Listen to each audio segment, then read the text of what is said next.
Hey guys, tonight we begin with something ancient Rome quietly excelled at. Conspiracies. Not the modern kind with blurry theories and comment sections, the real kind. So before you get comfortable, take a moment like the video and subscribe, but only if you genuinely enjoy what I do here. And let me know in the comments where you're tuning in from and what time it is for you. It's always fascinating to see who's joining us from around the world. Now, dim the lights, maybe turn on a fan for that soft background hum, and let's ease into tonight's journey together. In 44 before Christ, Julius Caesar was assassinated. And what makes this one of the most unsettling conspiracies in Roman history is not how secret it was, but how incredibly obvious it was. By this point, Caesar had accumulated an amount of power that made the Roman Republic look less like a republic, and more like a suggestion. Dictator for life, honours piling up, statues, titles, subtle hints that maybe, just maybe, he wasn't planning to give that power back.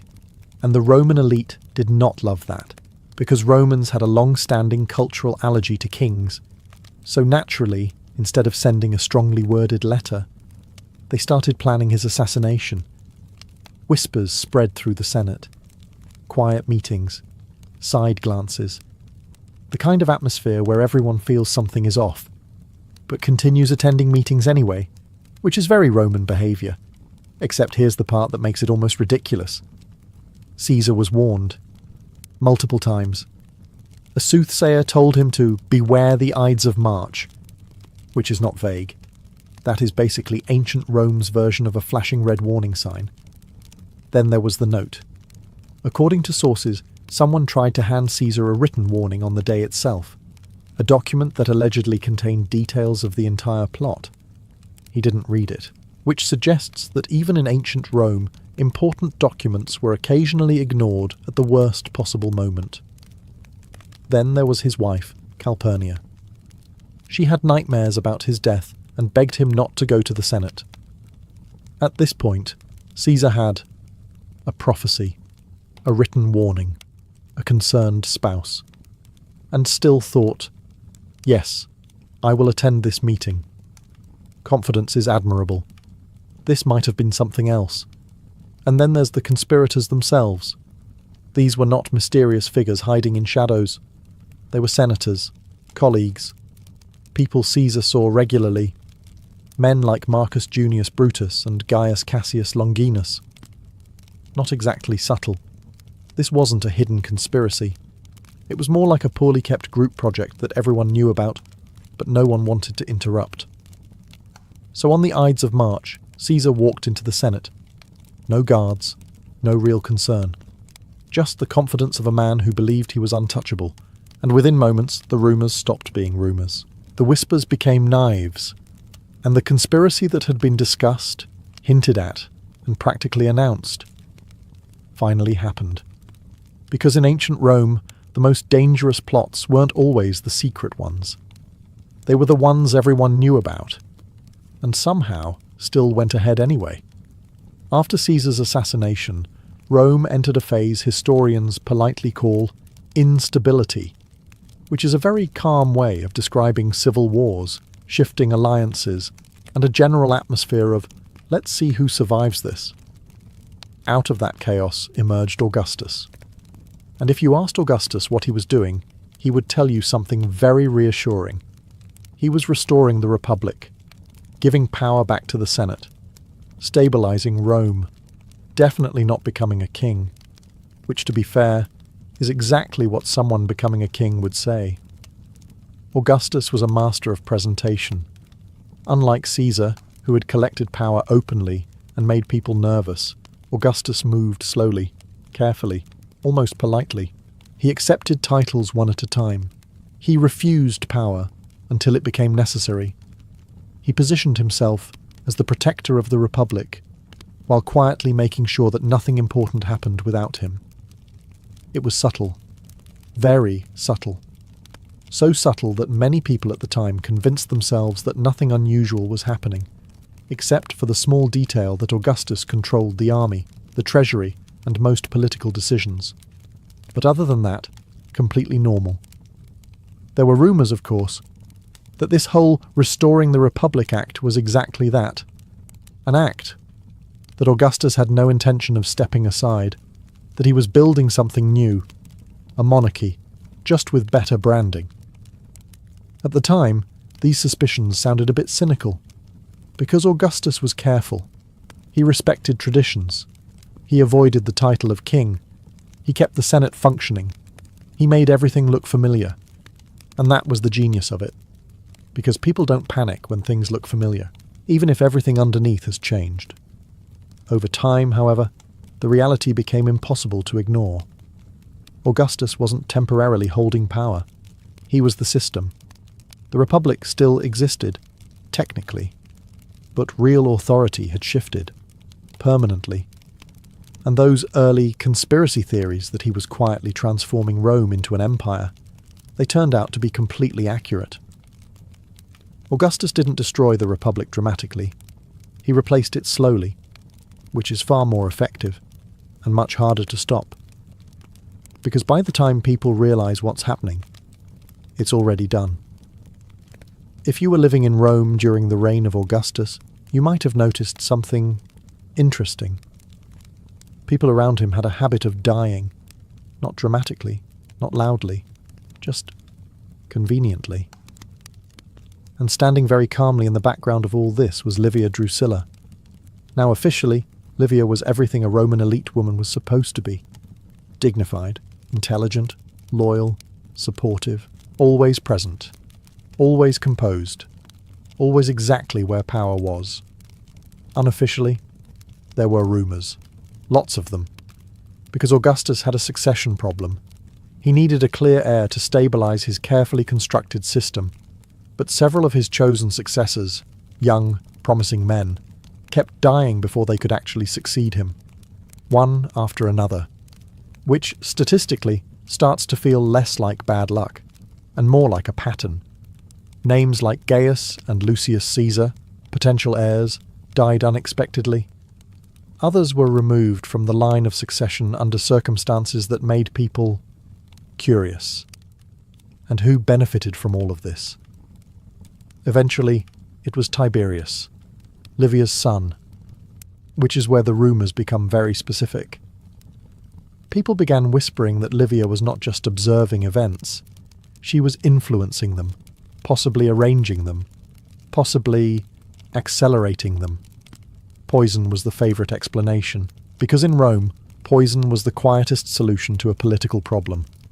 No public confrontation, no obvious conflict, just a sudden illness and a funeral.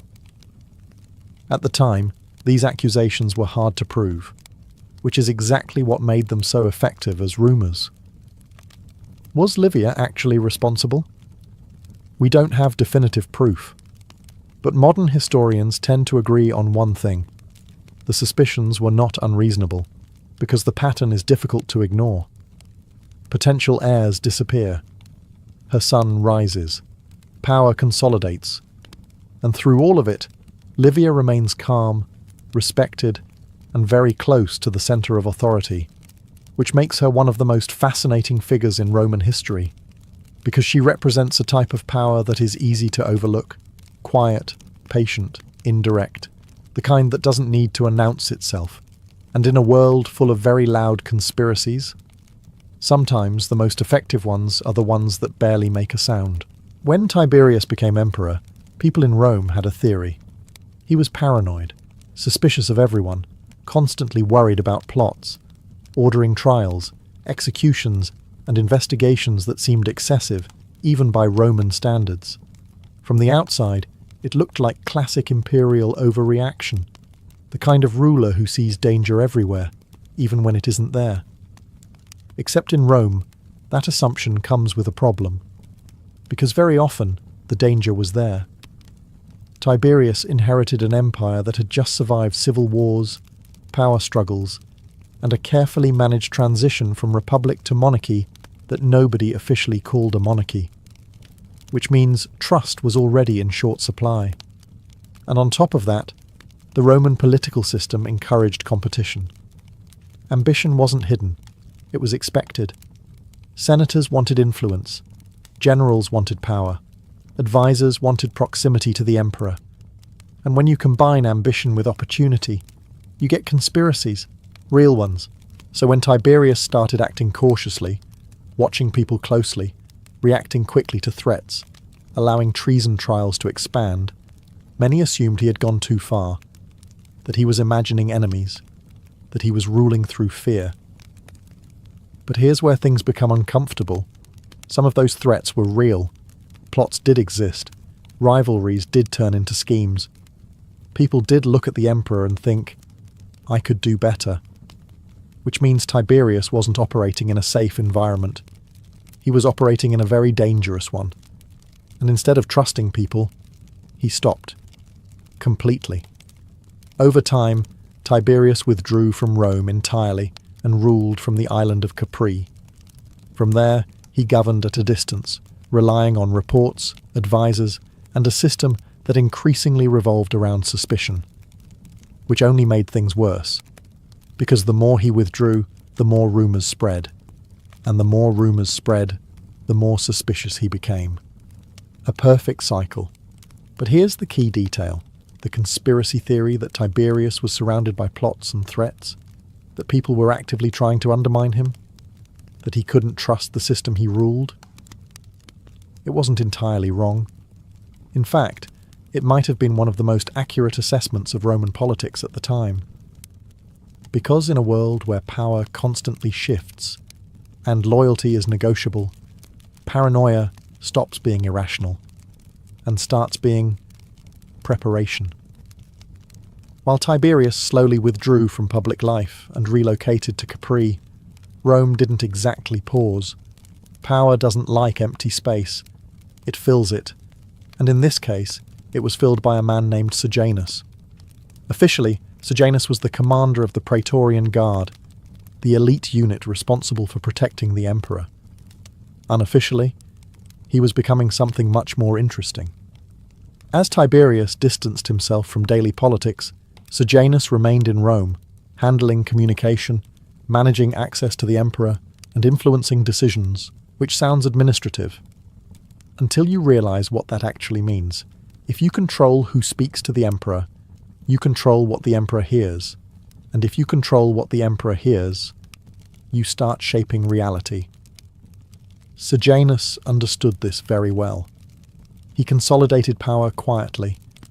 He reorganized the Praetorian Guard, bringing them together into a single camp just outside Rome, which made them more efficient and more loyal to him.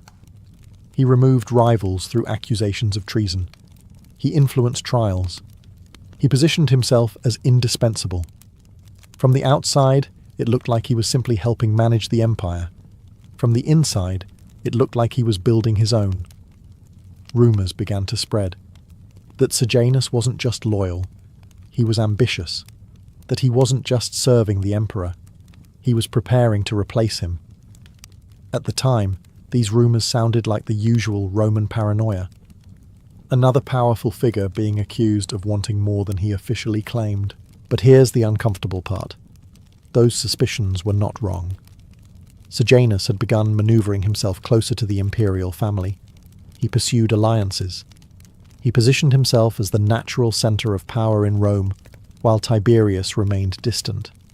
Step by step, he moved from advisor to gatekeeper to potential successor.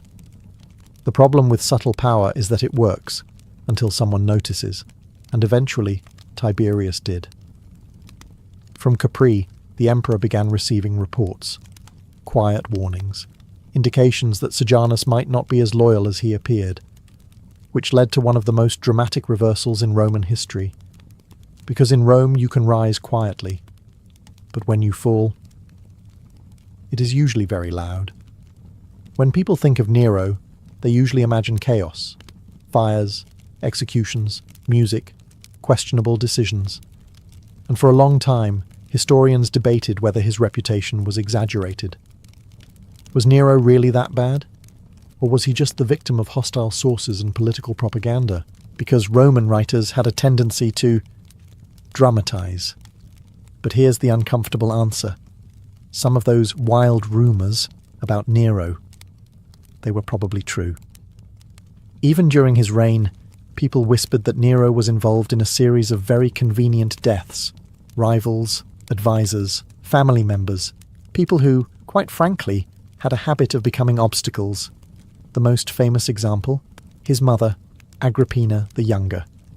Now, Roman politics between family members was already complicated, but even by those standards, this situation escalated quickly. At first, Nero tried to distance himself from her influence. Then, according to ancient accounts, he tried to have her killed, more than once. One of the attempts allegedly involved a specially designed collapsing boat, which is already a very creative solution to a family disagreement. Unfortunately for Nero, the boat plan failed. Agrippina survived, which made things awkward. So Nero chose a more direct approach. He had her assassinated. And while ancient sources sometimes exaggerate details, modern historians generally agree on one thing. This part is very likely true, which tells you a lot about the environment Nero was operating in, but it doesn't stop there.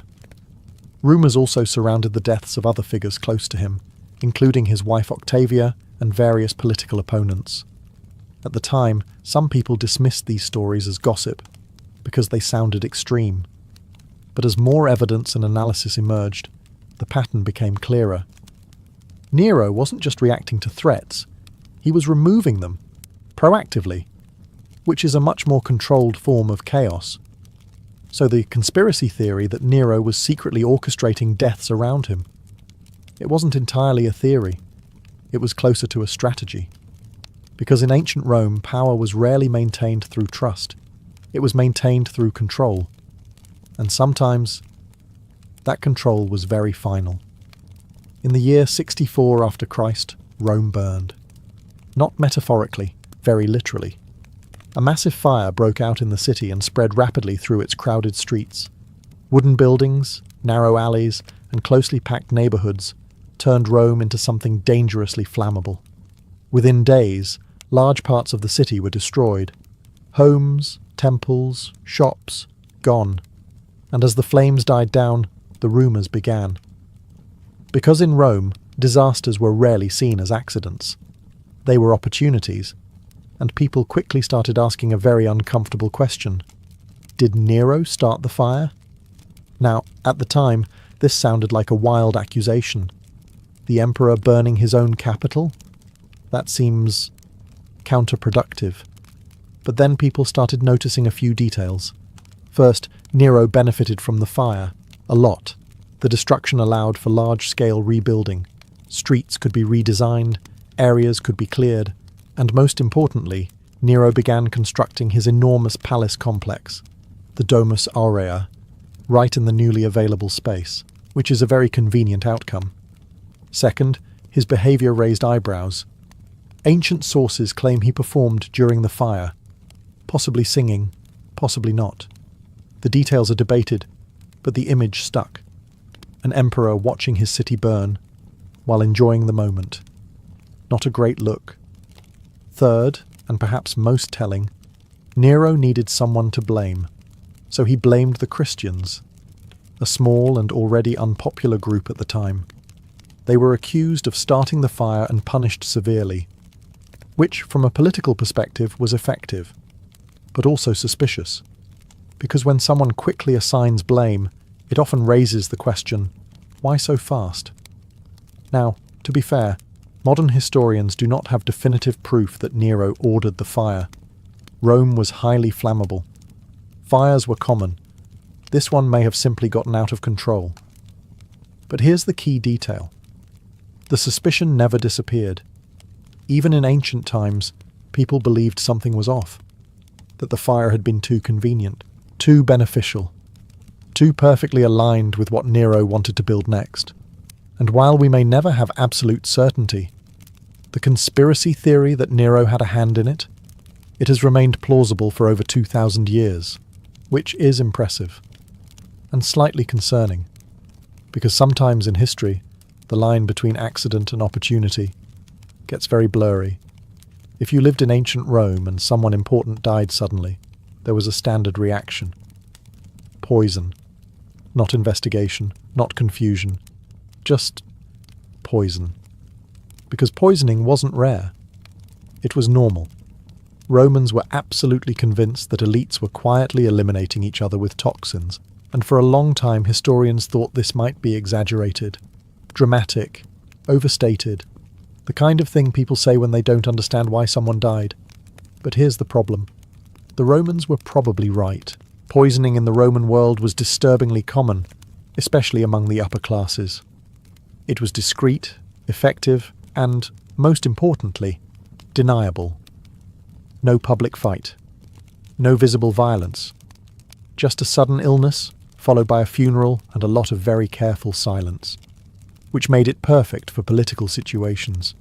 Unwanted heir, rival gaining influence, relative becoming inconvenient. There was a solution. And it didn't require an army. One of the most infamous figures associated with this was Locusta. Yes, Rome had professional poisoners, which already tells you everything you need to know about how often this method was used. Locusta was employed by powerful figures, including, reportedly, Nero, to create poisons tailored to specific situations. Fast-acting, slow-acting, subtle, very subtle. The kind of customization you don't want in a society.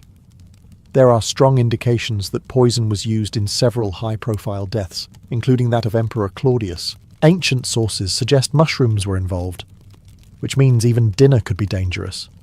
And suddenly, those Roman dinner invitations feel a lot more stressful. At the time, accusations of poisoning were often dismissed as rumours, because they sounded dramatic, convenient, too easy. But as more evidence has been studied and patterns examined, historians have increasingly accepted that poisoning was not just occasional, it was part of the system. A quiet, efficient way to solve problems that would otherwise require open conflict. Which means the conspiracy theory that powerful Romans were constantly poisoning each other was not paranoia. It was basic awareness.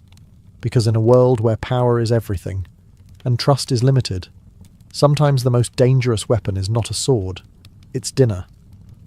By the time Commodus came to power, Rome had already developed a strong tradition of political suspicion. People assumed plots existed, because they usually did, and Commodus did absolutely nothing to calm those fears. In fact, he made them worse. Much worse. Commodus ruled like a man who had discovered absolute power, and immediately decided to use it in the most unpredictable ways possible. He styled himself as a living god. He renamed Rome.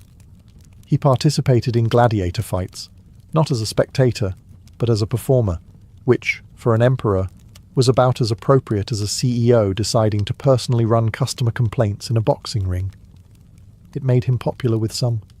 It made the elite deeply uncomfortable.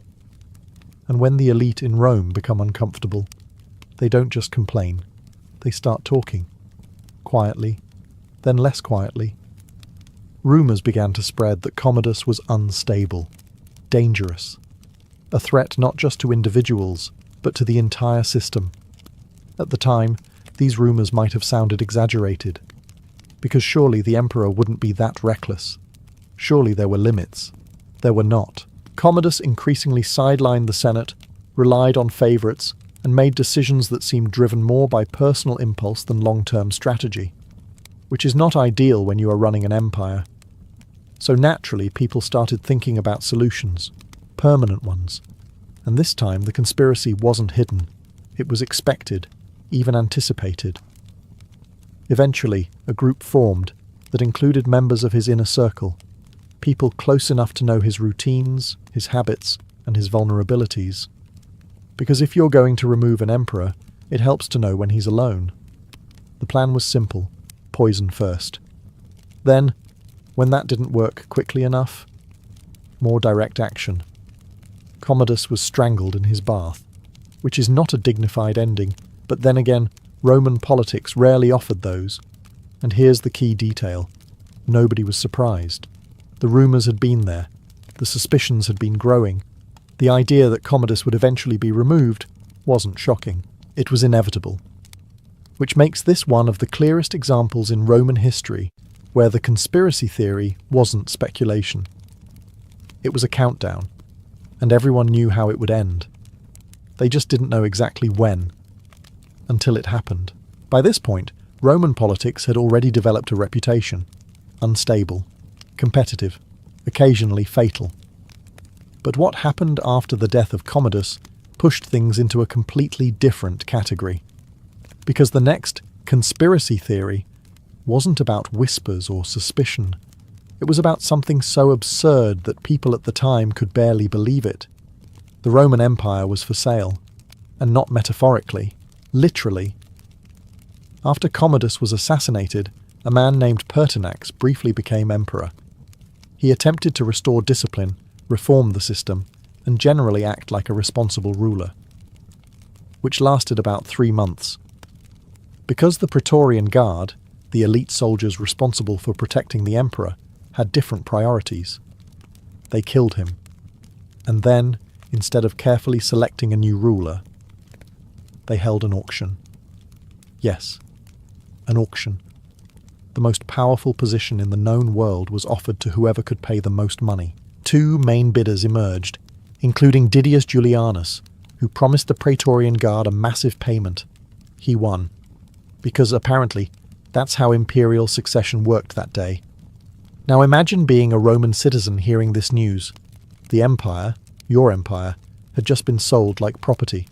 At the time, people didn't quite process it as reality. It sounded like a rumor, a joke, an exaggeration. Surely this couldn't be how power actually changed hands. Except it was.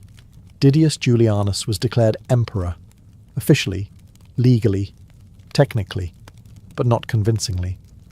Because buying power and holding power are 2 very different things. The rest of the empire, especially the legions, were not particularly impressed with this transaction. Several military leaders immediately rejected his rule. And just like that, the empire plunged into another round of civil war, which tends to happen when leadership is determined by bidding. The key point here is simple. The idea that Rome had become so corrupt, so unstable, that even the throne could be bought, was not a conspiracy theory. It was an event. It actually happened. And it showed something very clearly. By this stage, the Roman system wasn't just vulnerable to conspiracies. It had become one. And once that happens, things rarely improve quietly. By the time Caracalla came to power, Rome had already seen its fair share of conspiracies, assassinations, and unexpected deaths. So when rumours started circulating about tension between him and his brother, people paid attention. Because in Rome, family disagreements had a habit of becoming permanent. Caracalla and his younger brother Geta were supposed to rule together, which, in theory, sounds like a balanced arrangement. Shared power, mutual respect, cooperation. In reality, it was the political equivalent of locking 2 rivals in the same room and asking them to share everything. Sources from the time describe the 2 as deeply incompatible. They argued, avoided each other, and reportedly even considered dividing the empire just to avoid further interaction, which is not a great sign for co-rulers. The court quickly split into factions. Some supported Caracalla, others supported Geta. Tension grew. Rumours spread. Whispers that one of them would eventually try to remove the other. At the time, these whispers might have sounded dramatic. After all, they were brothers, sons of the previous emperor. Surely there were limits. There were not. The breaking point came during what was supposed to be a reconciliation meeting, a peaceful discussion, a chance to resolve their differences, which, in Roman political terms, is often when things go very wrong. Geta arrived with minimal protection, likely expecting at least the appearance of safety. Instead, Caracalla had arranged for soldiers to be present. The meeting did not last long. Geta was attacked and killed, in front of their mother, which adds a level of discomfort that Roman history somehow manages to normalize. Afterward, Caracalla didn't just remove his brother, he attempted to erase him. Geta's name was struck from records, his images destroyed, his memory officially condemned, which is the ancient Roman version of deleting someone permanently. But here's the important detail. The rumours had been there all along. People suspected the tension would end in violence. They expected betrayal, and they were right. This wasn't a shocking twist. It was the outcome everyone quietly predicted.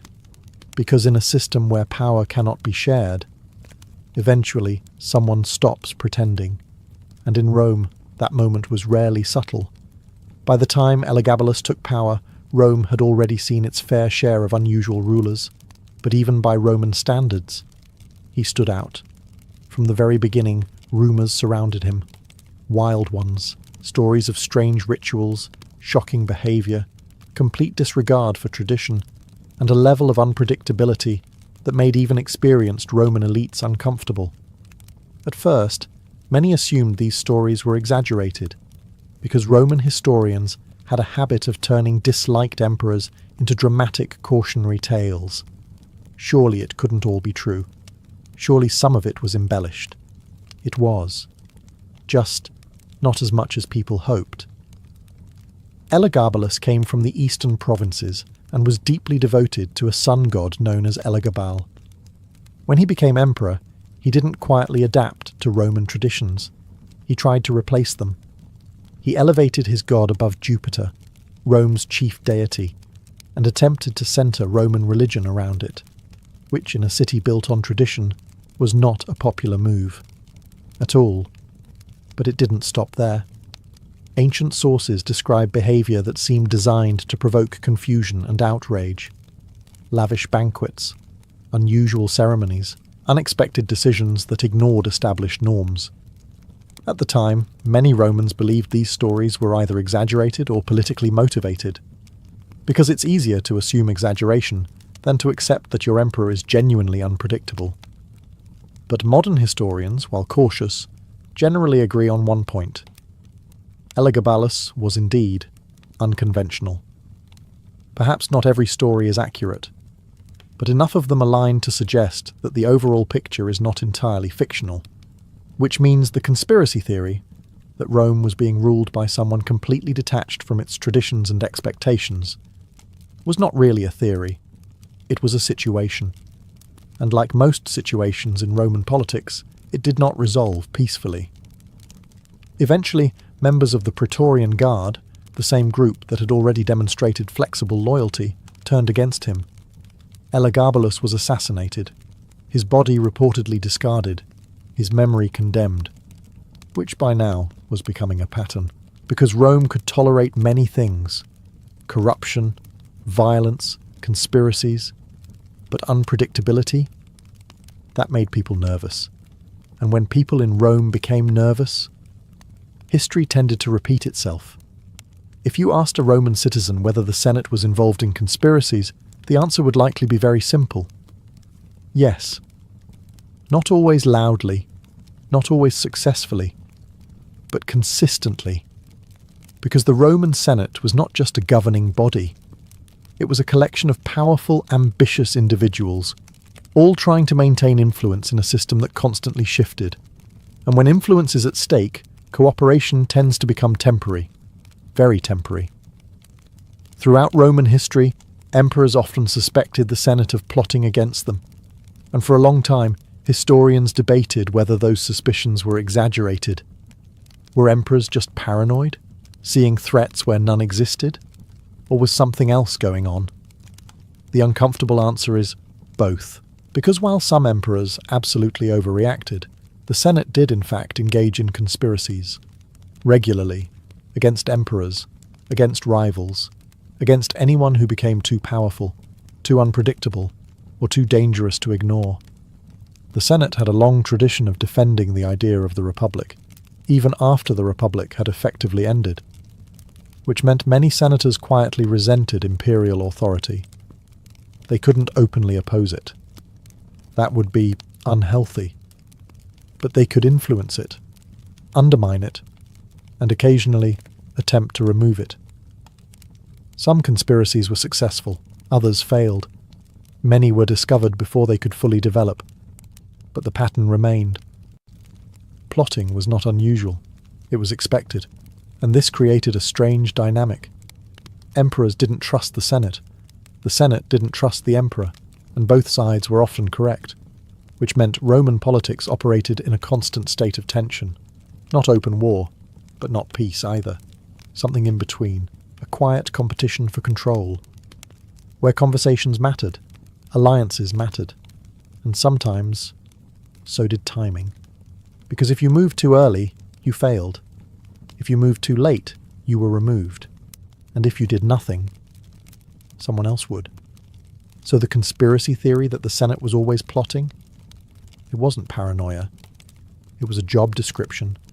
Because in Rome, power didn't sit still, and neither did the people trying to control it. By this point, a pattern becomes difficult to ignore. Assassinations, poisonings, power grabs, unexpected deaths that everyone quietly expected. And when you step back and look at the bigger picture, one realization starts to form. Conspiracies in Rome weren't rare. They were structural. From the final years of the Republic to the height of the Empire, power in Rome was never truly stable. It didn't sit neatly in one place. It moved, shifted, adapted, depending on who was strong, who was connected, and who was still alive, which, as we've seen, was not always guaranteed. Take Julius Caesar. His assassination wasn't a sudden shock. It was the result of growing tension, visible ambition, and a group of people deciding that removing him was the only solution. Then take Augustus. He didn't seize power dramatically. He restructured the system quietly, turning a republic into an empire while keeping the appearance of tradition. No loud betrayal, just a slow replacement. And then there's everything that followed. Rulers eliminating rivals, advisors rising too high, family members turning into threats, all of it happening beneath a surface that tried to look stable, because Rome valued appearance, order, control.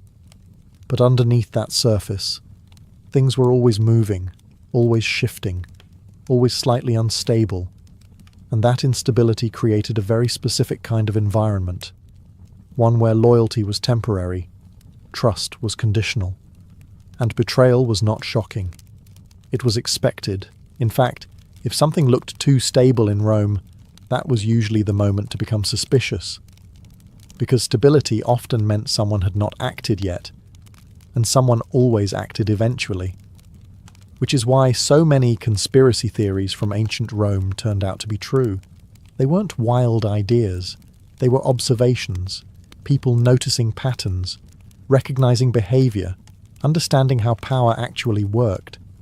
Because in Rome, the real story was rarely written in official speeches. It was written in what happened quietly, behind closed doors, between allies who weren't always allies. And once you start seeing that pattern, Roman history stops looking like a series of isolated events and starts looking like one continuous negotiation with very high stakes and very sharp consequences. By now, one thing should feel very clear.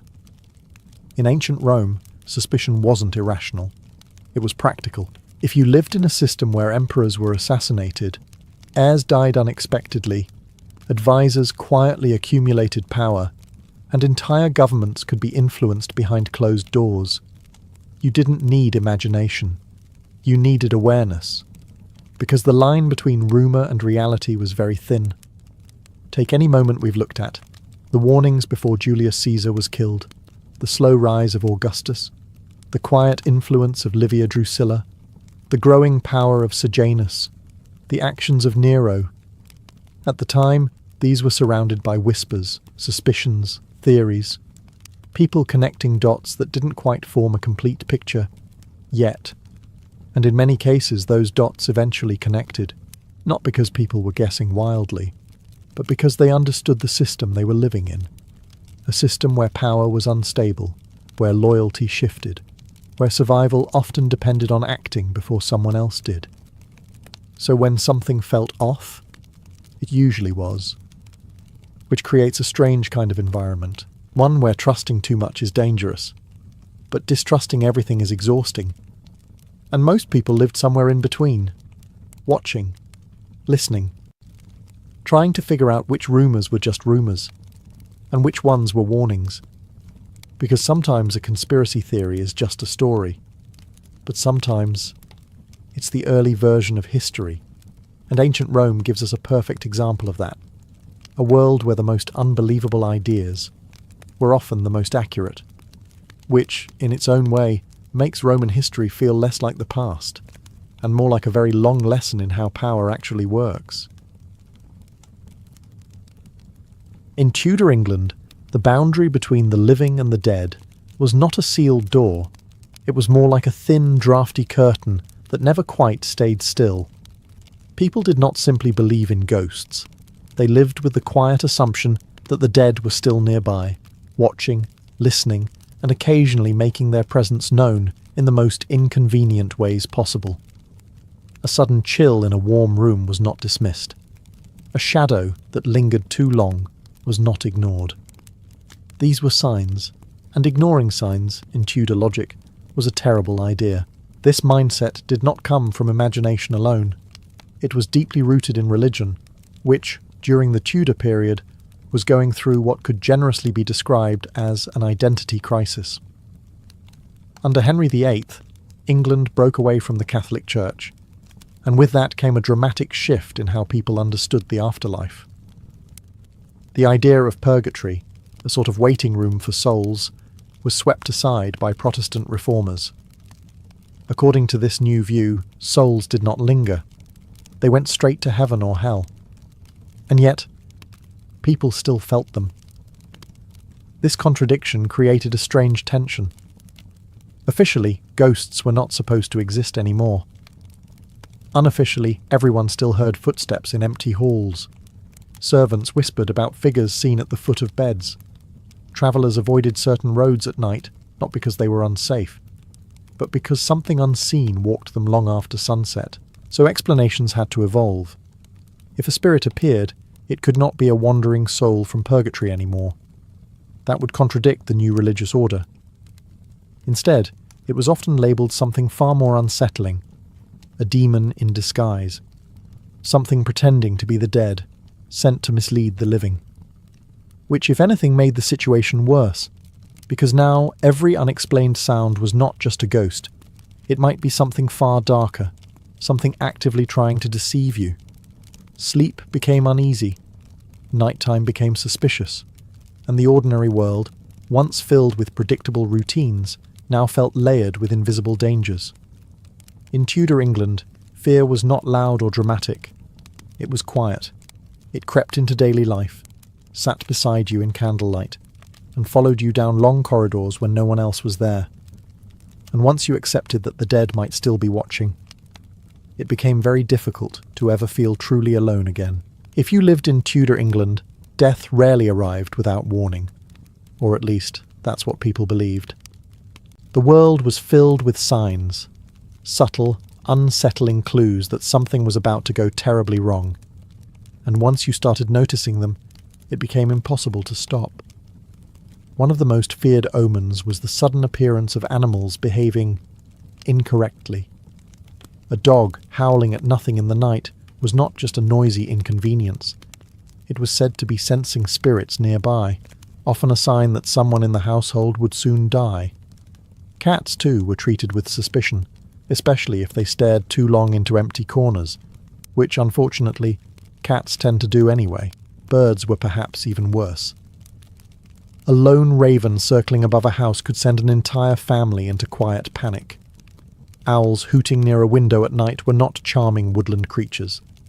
They were messengers of death, announcing that someone inside might not see another sunrise, and if a bird flew directly into a window, that was considered less of an accident and more of a very blunt warning.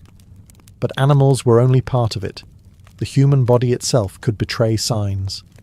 A ringing in the ears, a sudden shiver, or an unexplained feeling of dread, all were taken seriously. Even something as small as a candle extinguishing itself without reason could turn a calm evening into a tense silence. Because if the light could disappear that easily, what else might follow?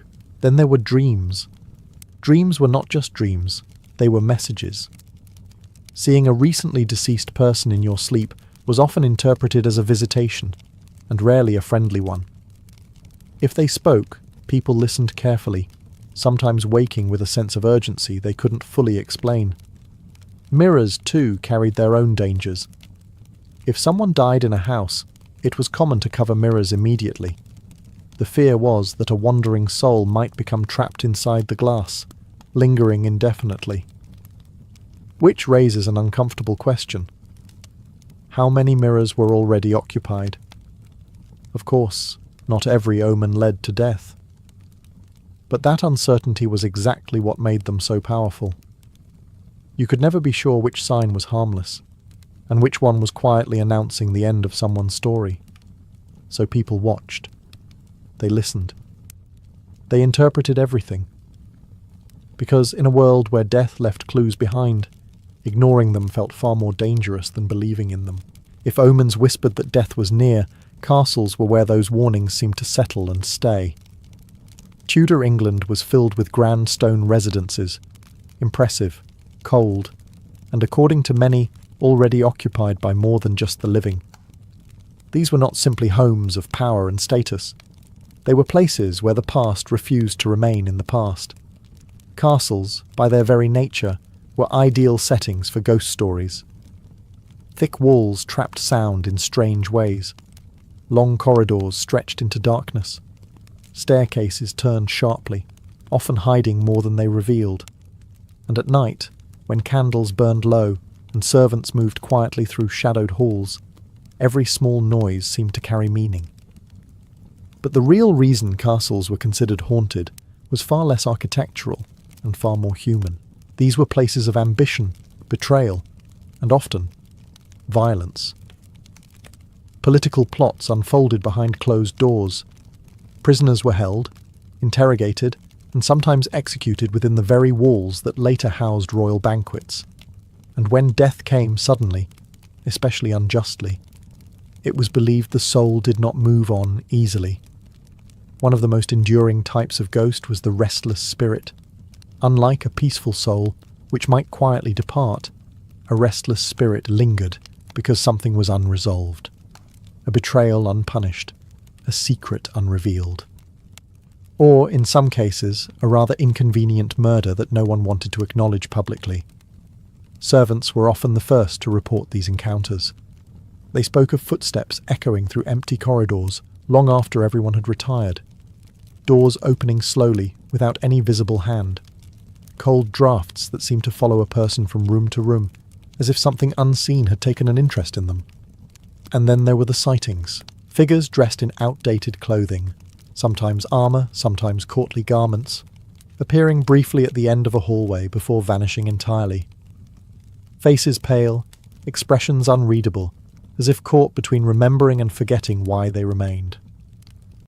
Of course, not everyone admitted to believing these stories. Nobles in particular preferred to maintain a sense of control and rationality. After all, it is difficult to project authority when your castle might be hosting uninvited guests from the afterlife.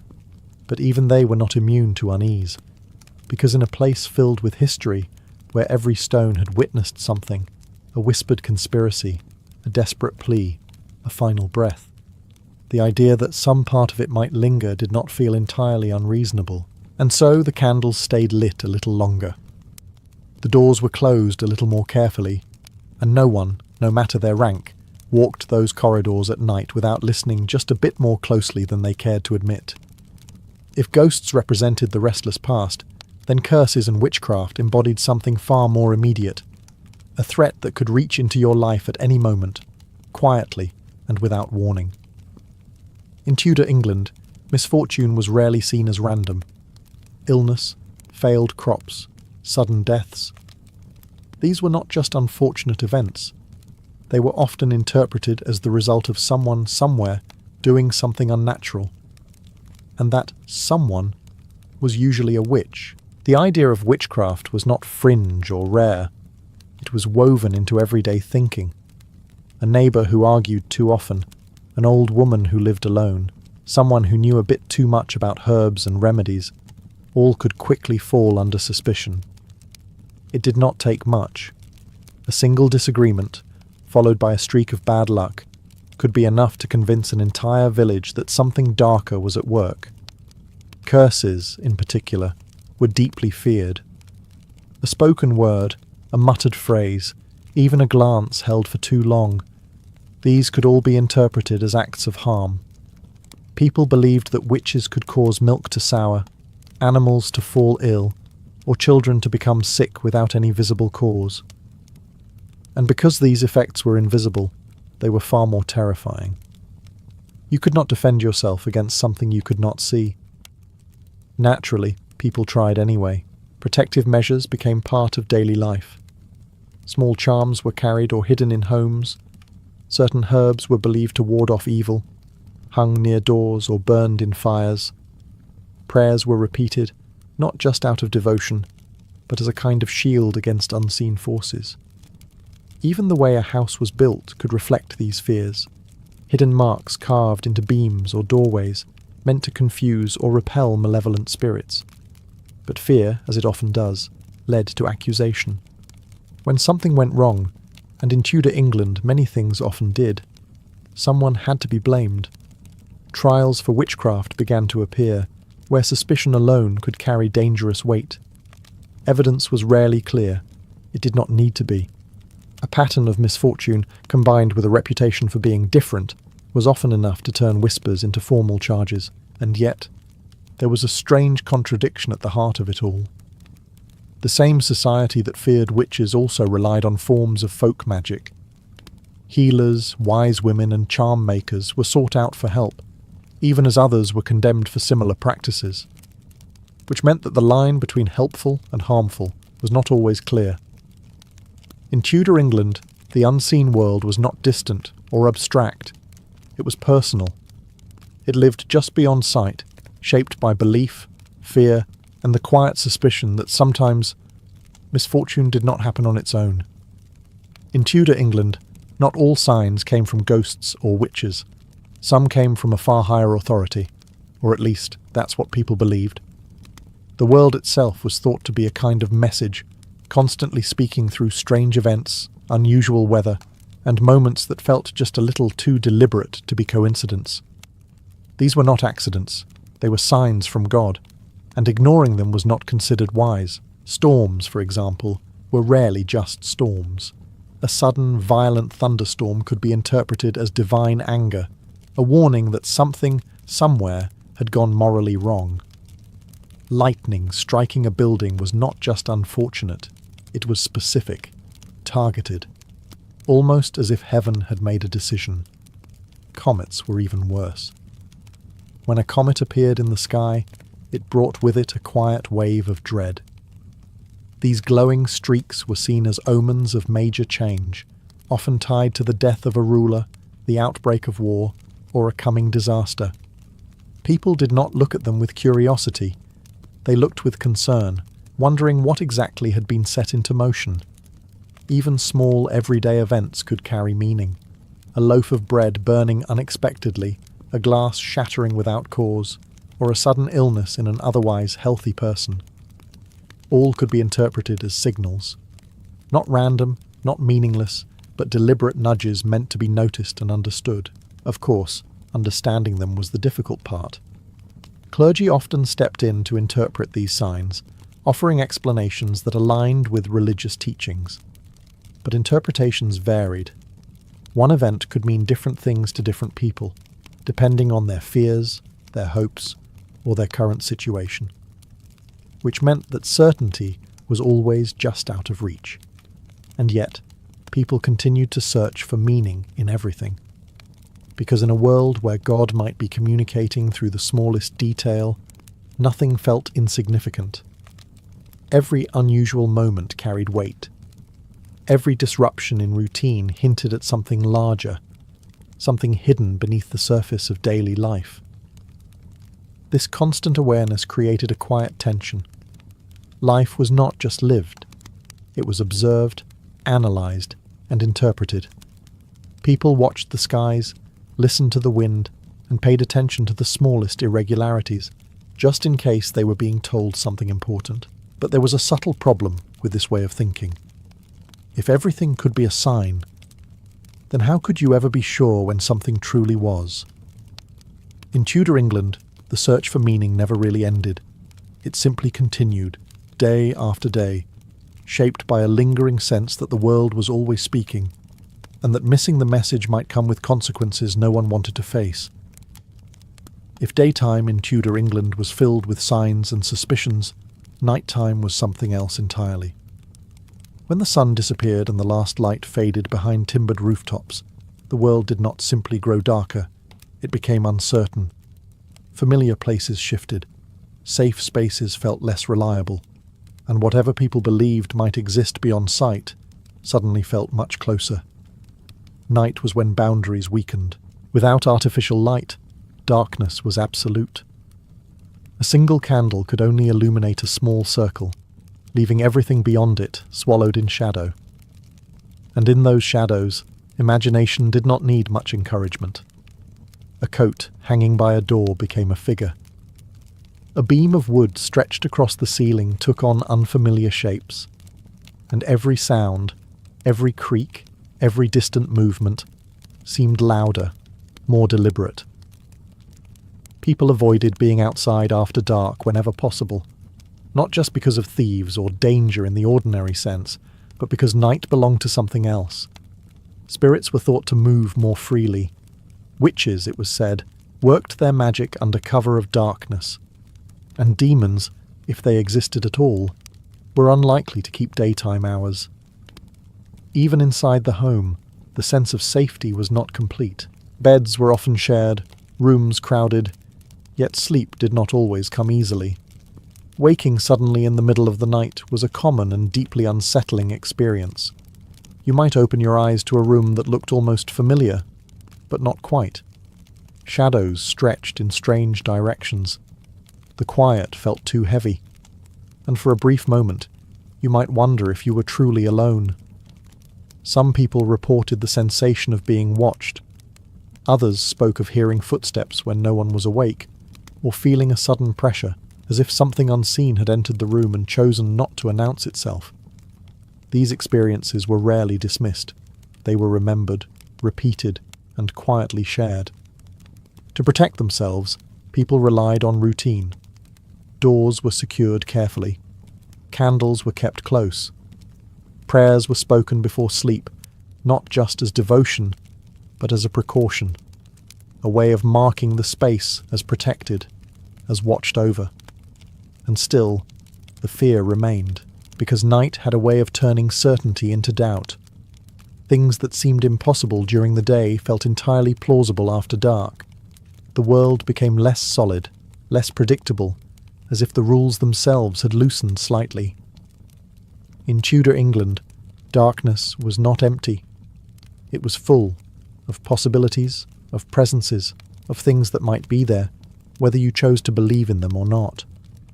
And once you had spent enough nights listening to the silence, it became very difficult to trust it again. By the time death finally arrived, and in Tudor England, it rarely waited politely, people were already prepared. Not emotionally, perhaps, but practically. Because death was not just an ending, it was a moment filled with risk.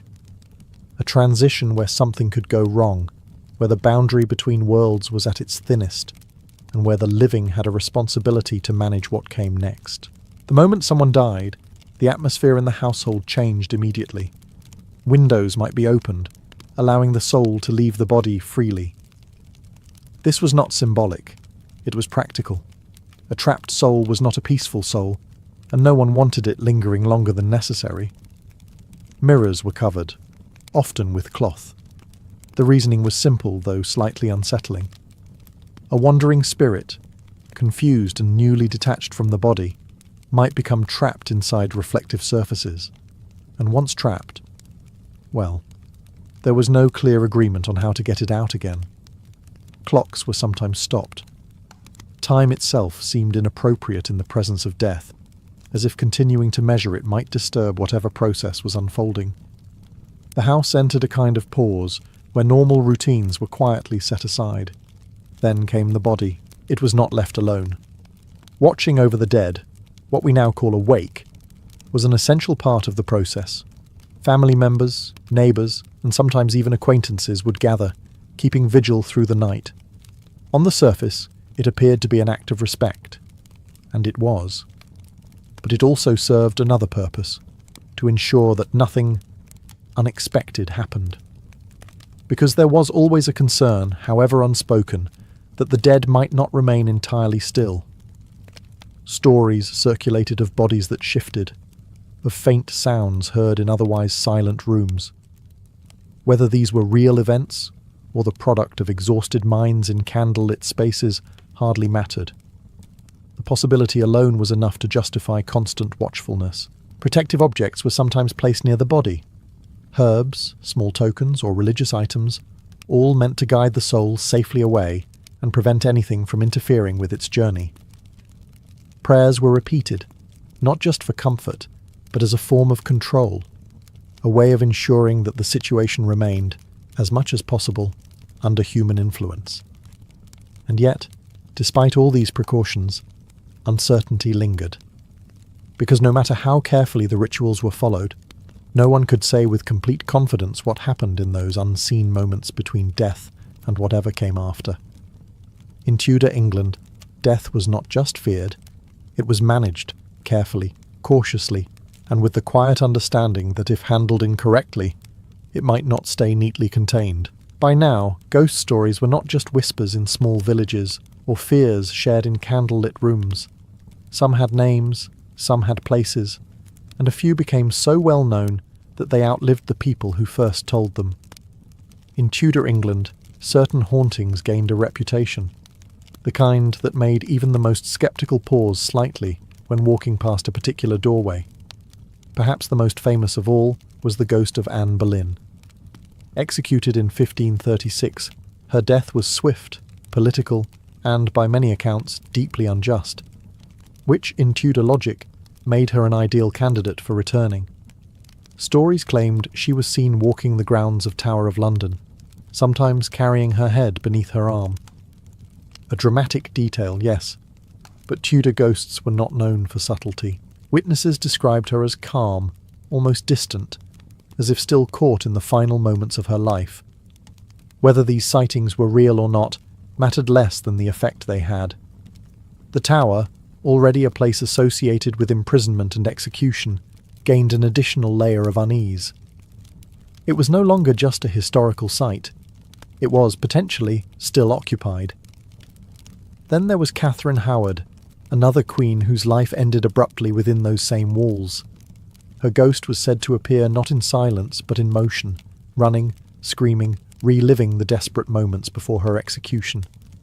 According to legend, she could be heard racing down corridors, as if trying, unsuccessfully, to escape a fate that had already been sealed. Not all hauntings were royal, but royal ones tended to receive better publicity. In grand houses across England, families passed down stories of figures seen at windows, of footsteps heard in rooms long unused, of doors opening just enough to suggest intention.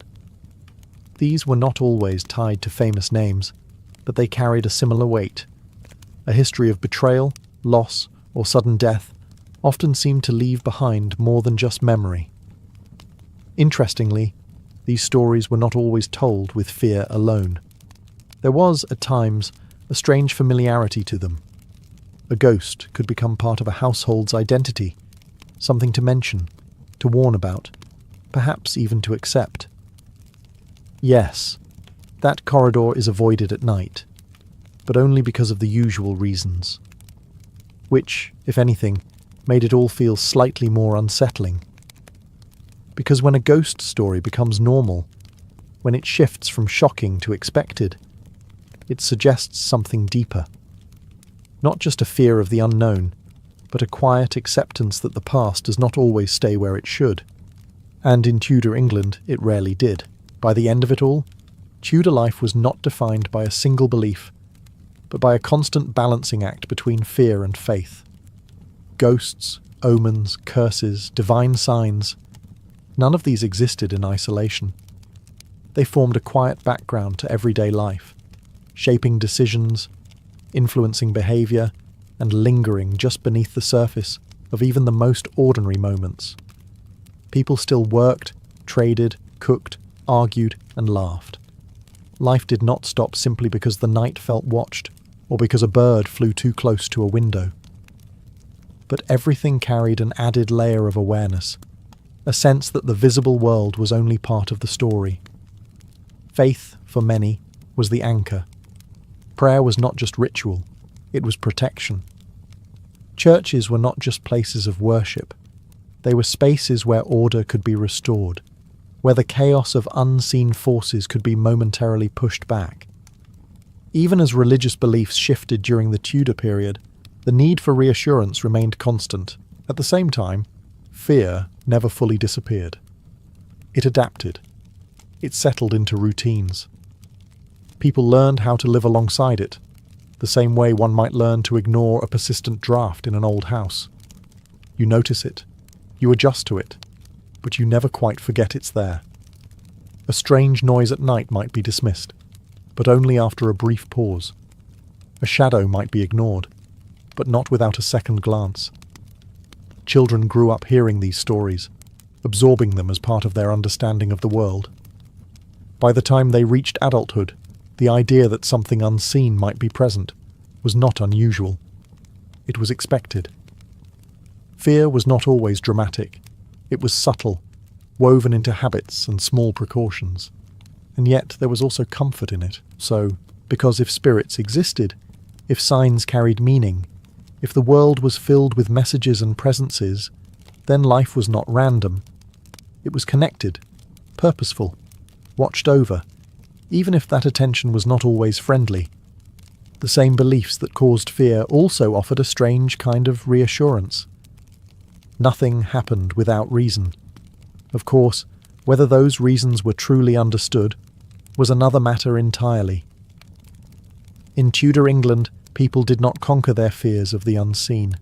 They learned to live with them, to interpret them, to navigate a world where the boundaries between the natural and the supernatural were never entirely clear.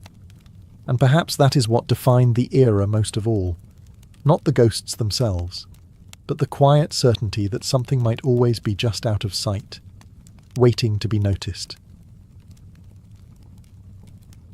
Before a Roman emperor took a single bite, someone else already had. That someone was the pregustator, the taste tester.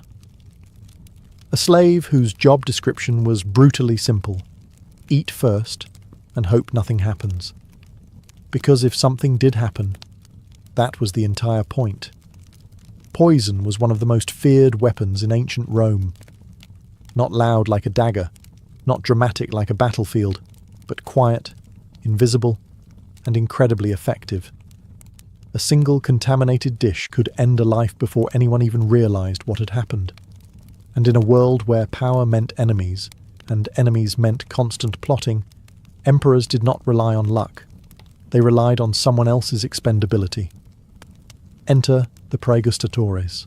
These were not honoured servants or trusted advisors. They were human shields in the most literal sense, placed between the emperor and death itself. Every meal, every drink, every carefully prepared delicacy passed through them first. They tasted everything. Wine, bread, meat, sauces. Nothing was spared. And then, everyone watched. Because the most important part of their job was not the tasting, it was the waiting. A few seconds, a minute, long enough to see if anything went wrong. If the taster remained alive, the emperor would proceed. If not, well, the system had worked exactly as intended. What makes this even more unsettling is how normal it became. This was not an emergency measure used in rare circumstances. It was routine. Daily life at the imperial court included the quiet understanding that someone might need to die before dinner could safely begin. And yet, these individuals were not random victims selected moments before a meal. Many pregustatores were assigned specifically for this role. They trained for it.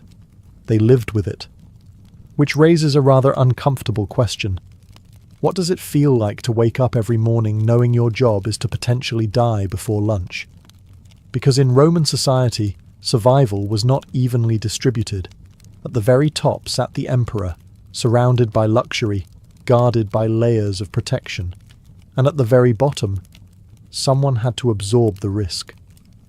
The pregustator was that person, not a hero, not a martyr, just a necessary sacrifice in a system where trust was dangerous, and caution came at a human cost.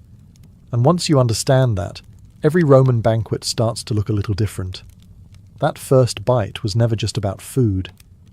It was about survival in a court where trust was considered almost naive, because the Roman imperial court was not a stable, predictable environment. It was a place of ambition, rivalry, and carefully hidden intentions. Every smile could mean loyalty or calculation. Every gesture of respect might carry something else beneath it. And in that atmosphere, poison became the perfect weapon. It required no confrontation, no raised voice, no drawn blade, just patience. Food, after all, was unavoidable. Even the most powerful man in the empire had to eat, which made every meal an opportunity, not just for nourishment, but for assassination. And the more powerful the emperor, the more people had a reason to see him removed. Political rivals, disgruntled senators, even members of the imperial household. Especially members of the imperial household, because danger did not always come from outside. In many cases, it came from within, from those closest to power. Family members, advisors, servants, all had access, all had proximity. And in a system where succession could be unclear, removing an emperor was sometimes seen less as a crime and more as a strategic decision, which meant paranoia was not a flaw. It was a survival skill. Emperors learned to expect betrayal, not occasionally, but constantly. Meals were prepared with care, yes, but also with suspicion.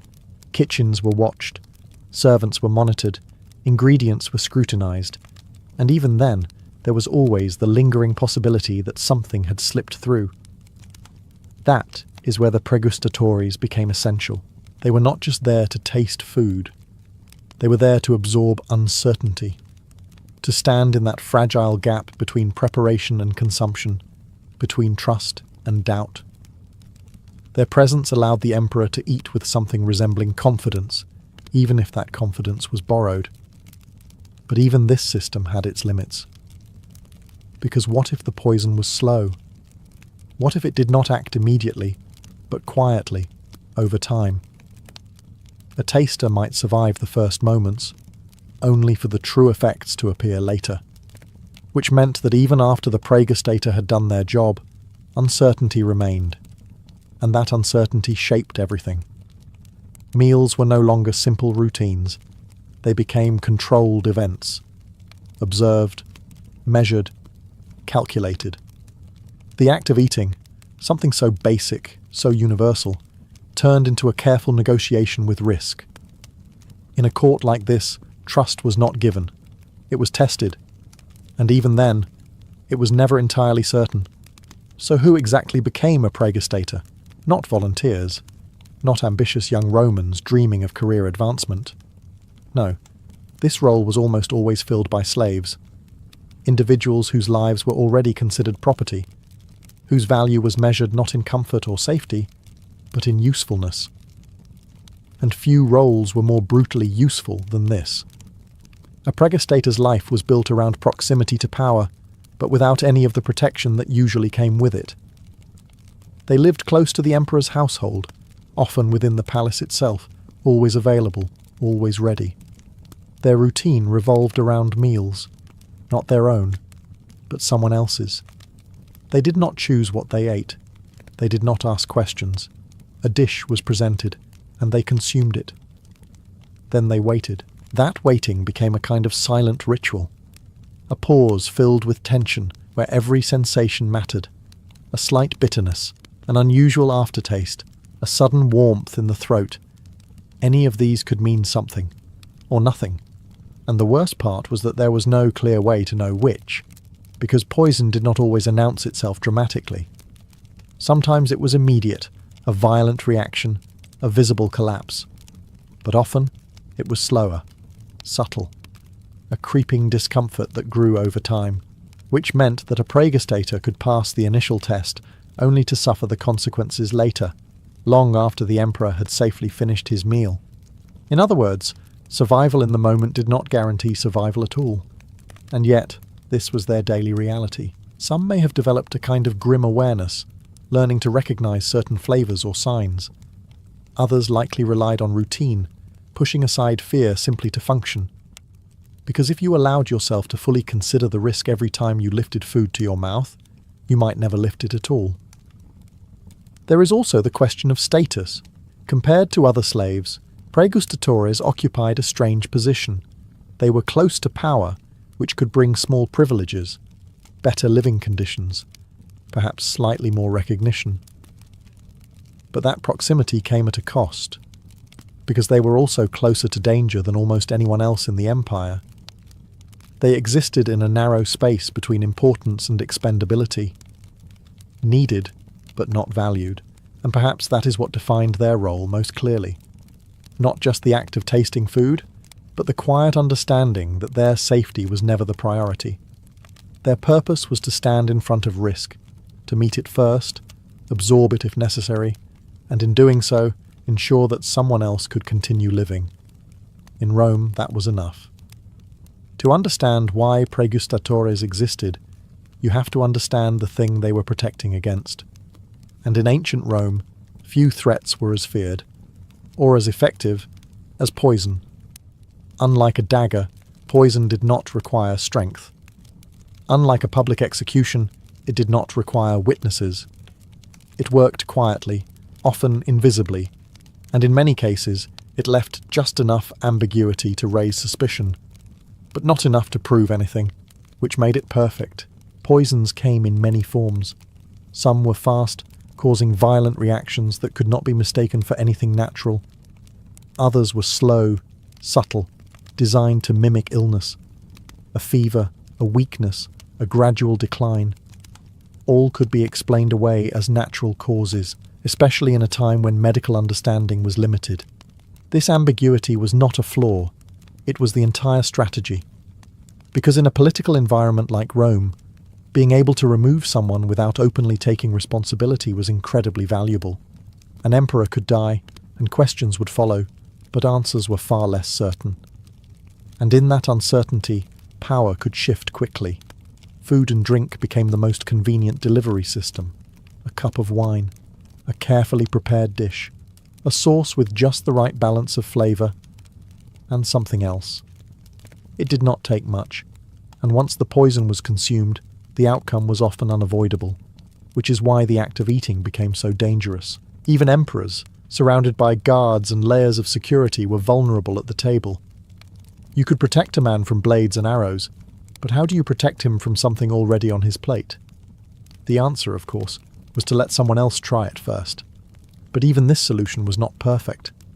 Some poisons were designed specifically to evade detection. Tasteless, odourless, delayed. A praegustator might consume the food and show no immediate reaction, giving the emperor a false sense of safety. Hours later, the effects would appear, but by then, the meal had already been eaten, which meant that poison was not just a weapon, it was a game, a constant back and forth between those who sought to use it and those who tried to defend against it. Each side adapting, evolving, finding new ways to outmaneuver the other. And in the middle of that game stood the praegustator, not as a player, but as a buffer. A test. A necessary step between suspicion and certainty, because in Rome, death did not always arrive with noise or warning. Sometimes it arrived quietly, disguised as something harmless, waiting patiently to be consumed. By the time you reach the height of Roman power, the fear of poison is no longer theoretical. It becomes personal. And for some emperors, it becomes an obsession. Take Claudius, for example.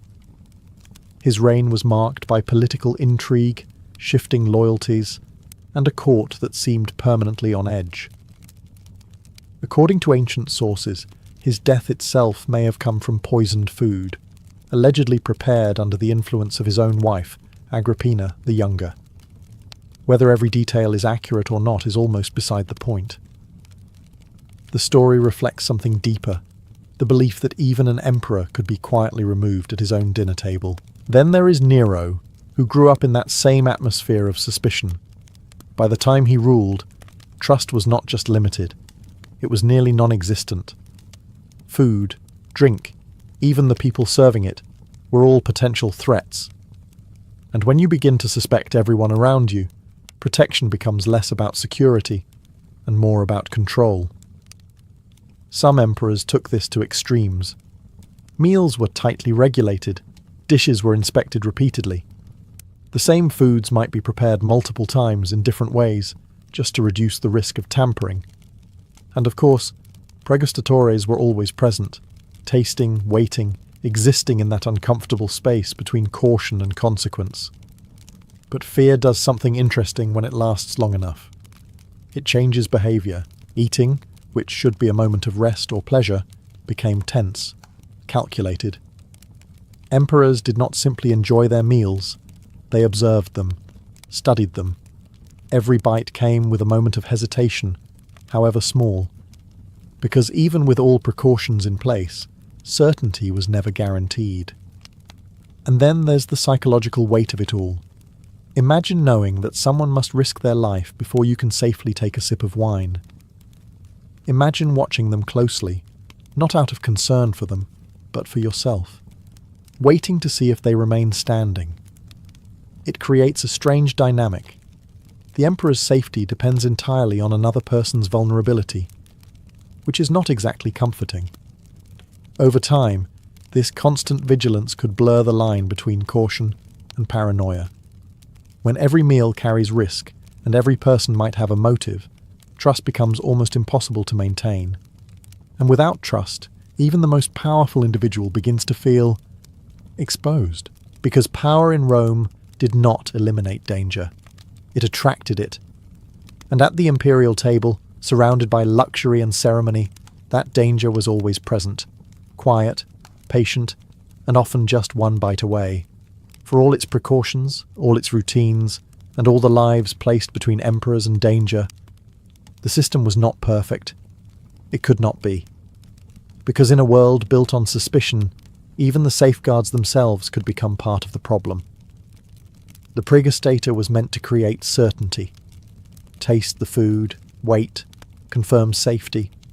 Simple in theory, but reality had a way of complicating even the most carefully designed protections. Because what if the taster was compromised? A pregustator was still a human being, or more accurately, a human being with very limited power and very clear vulnerability. They could be bribed, threatened, promised something better than their current existence, which admittedly was not a high bar. If someone wanted to bypass the system, influencing the person meant to test the food was not an unreasonable strategy, and if the taster chose not to report something, who would know? Then there was the issue of timing. Not all poisons worked immediately. Some were designed to act slowly, slipping past the initial observation period. A pregustator might eat, show no visible reaction, and the emperor would proceed with confidence. Hours later, the effects would begin. By then, the protection had already failed, just not in a way that was immediately obvious, which made every successful test slightly unreliable. And then there were cases where suspicion itself disrupted the system. If an emperor began to doubt the loyalty of those around him, even the pregustator could become a source of anxiety. The very person meant to ensure safety could be seen as another potential threat. And once that doubt takes hold, the system begins to unravel, because a safeguard only works if it is trusted. History offers several examples of emperors who died under suspicious circumstances, despite the presence of precautions. Whether it was truly poison or not is often debated, but the fact that poison was immediately suspected tells you everything about the environment they lived in. No death was entirely natural, not at that level of power, and when the system failed, it failed quietly. There was no dramatic moment where everything collapsed, just a realization, often too late, that something had slipped through. A meal that had seemed safe, a routine that had been followed, a test that had been passed, and yet the outcome remained the same. which is perhaps the most unsettling part of all.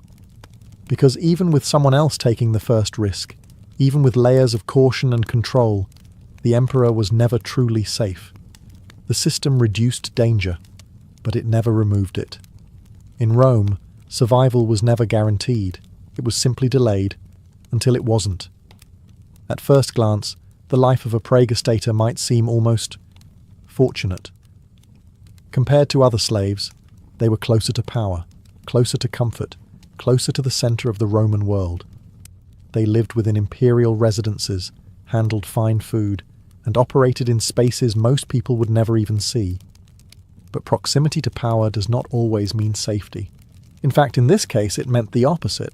It meant, because while other slaves laboured in fields or workshops, their risks were at least predictable. Hard work, yes. Punishment, possibly. But not a daily confrontation with something designed to kill. The praegustator, on the other hand, faced a quieter, more constant danger, one that arrived neatly prepared, carefully plated, and impossible to avoid. And unlike a single moment of danger, this was repetitive. Every meal carried the same question. Not, will something happen today, but could it happen this time? The uncertainty did not come in bursts. It lingered. It became part of the rhythm of life, a background tension that never quite disappeared, which leads to an uncomfortable thought. Was this position actually a privilege, or just a slower, more controlled way of risking death? There were, of course, small advantages. Being close to the Emperor meant better food, at least in quality, if not in safety. It meant access to a different level of life, perhaps even a degree of recognition within the household. A praegustator might be known, seen, acknowledged in ways that other slaves were not. But recognition does not cancel out risk. If anything, it sharpens it. Because the more important your role, the more consistently you are placed in danger. And the praegustator's role was essential, which meant they could not be easily replaced, but they also could not be removed from the system. Their presence was required, their function unavoidable. So they remained, day after day, meal after meal. And perhaps the most difficult part was not the danger itself, but the lack of control over it. A soldier could prepare for battle. A gladiator could train for the arena. But a praegustator, their moment of risk came without warning, disguised as routine. There was no build-up, no clear signal. Just a plate, a cup, and the expectation that they would proceed. And they did, because they had no real choice. In Rome, survival was often about status. The higher you stood, the more protection you had. But the praegustator existed in a strange exception to that rule, close enough to power to matter, yet far enough to remain expendable, not quite protected, not entirely forgotten, just positioned carefully, between danger and someone more important. By this point, the mechanics of the system are clear. Food is tested, risk is absorbed, the Emperor eats. But what is less obvious, and perhaps far more unsettling, is what this does to the mind. Because when every meal carries the possibility of death, eating is no longer a simple act. It becomes a psychological exercise. For the Emperor, the presence of a praegustator was meant to create reassurance, a visible layer of protection. Someone else takes the first bite. Someone else waits. And if nothing happens, the path appears safe. But reassurance is not the same as certainty. And when your life depends on someone else's reaction, doubt never fully disappears. You watch them. Not casually, but carefully. You notice how they chew, how they swallow, how they breathe afterward. A pause that is slightly too long. A movement that seems just a bit off. Any of these could trigger hesitation. And in that moment, the entire meal stalls, suspended between safety and suspicion. Even if nothing happens, the thought lingers. What if this is the slow kind? Because the most dangerous poisons are not the obvious ones. They do not announce themselves immediately. They wait. Quietly. Patiently. And that knowledge changes everything. It means that even after the praegustator has done their job, Even after the emperor has taken the first bite, the question remains unresolved. Is it actually safe, or just not yet dangerous? Over time, this kind of thinking reshapes behavior. Eating becomes slower, more deliberate, not out of elegance, but out of caution. Each bite is measured, each sip considered. What should be a moment of comfort becomes something closer to observation. And then there is the emotional distance. Because in order for the system to work, the emperor must accept something deeply uncomfortable, that another person's life is secondary to his own safety. The praegustator is not there as a companion, not as a trusted ally, but as a buffer, a necessary step in the process, which creates a strange dynamic. You rely on them completely, but you cannot afford to think about them too much, because if you do, if you allow yourself to fully acknowledge what their role actually means, the act of eating becomes harder, not easier. It introduces a weight that is difficult to ignore, a quiet awareness that your safety is built on someone else's risk. So, most likely, that awareness is pushed aside, not eliminated, but managed. Because in a court where survival depends on constant vigilance, there is little room for hesitation. The system must function, the meal must continue, and whatever thoughts arise in the process must remain unspoken.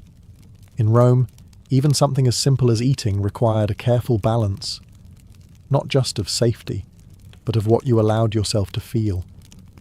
In the end, the story of the praegustator is not really about food. It is about power, and what it costs to hold on to it. Because at the top of Roman society, survival was never guaranteed. It had to be managed, defended, and constantly negotiated. Enemies were not always visible. Threats did not always arrive with warning. And in that environment, every possible precaution became not just reasonable, but necessary. Even if that precaution meant placing another human life directly in harm's way.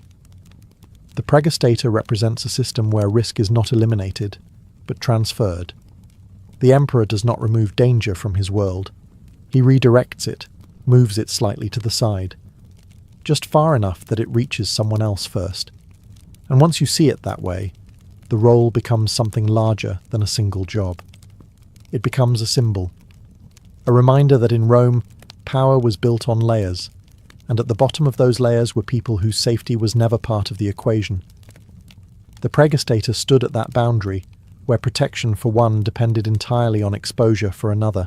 What makes this even more striking is how accepted it was. There is no evidence of widespread outrage, no grand debates about morality. The system existed because it worked, and because it fit neatly into the structure of Roman society. Slaves were expected to serve. The emperor was expected to survive. The rest followed logically, if not comfortably. And yet, there is something deeply human in the tension it creates. Because even in a world where hierarchy was unquestioned, the act itself carries weight. Watching another person risk their life before you take a sip of wine is not something that can be entirely ignored. It lingers, whether acknowledged or not. Perhaps that is why the system feels so unsettling, even now. Not because it is unfamiliar, but because it is, in a way, understandable. Faced with constant threat, people will do what they must to survive. They will build systems, create safeguards, and find ways to reduce risk. The question is simply where that risk ends up. In ancient Rome, it ended up on the plate in front of the praegustator. And every time they took that first bite, they were not just testing food. They were absorbing the uncertainty of an entire system. One built on ambition, fear, and the quiet acceptance that survival at the top often depends on sacrifice at the bottom.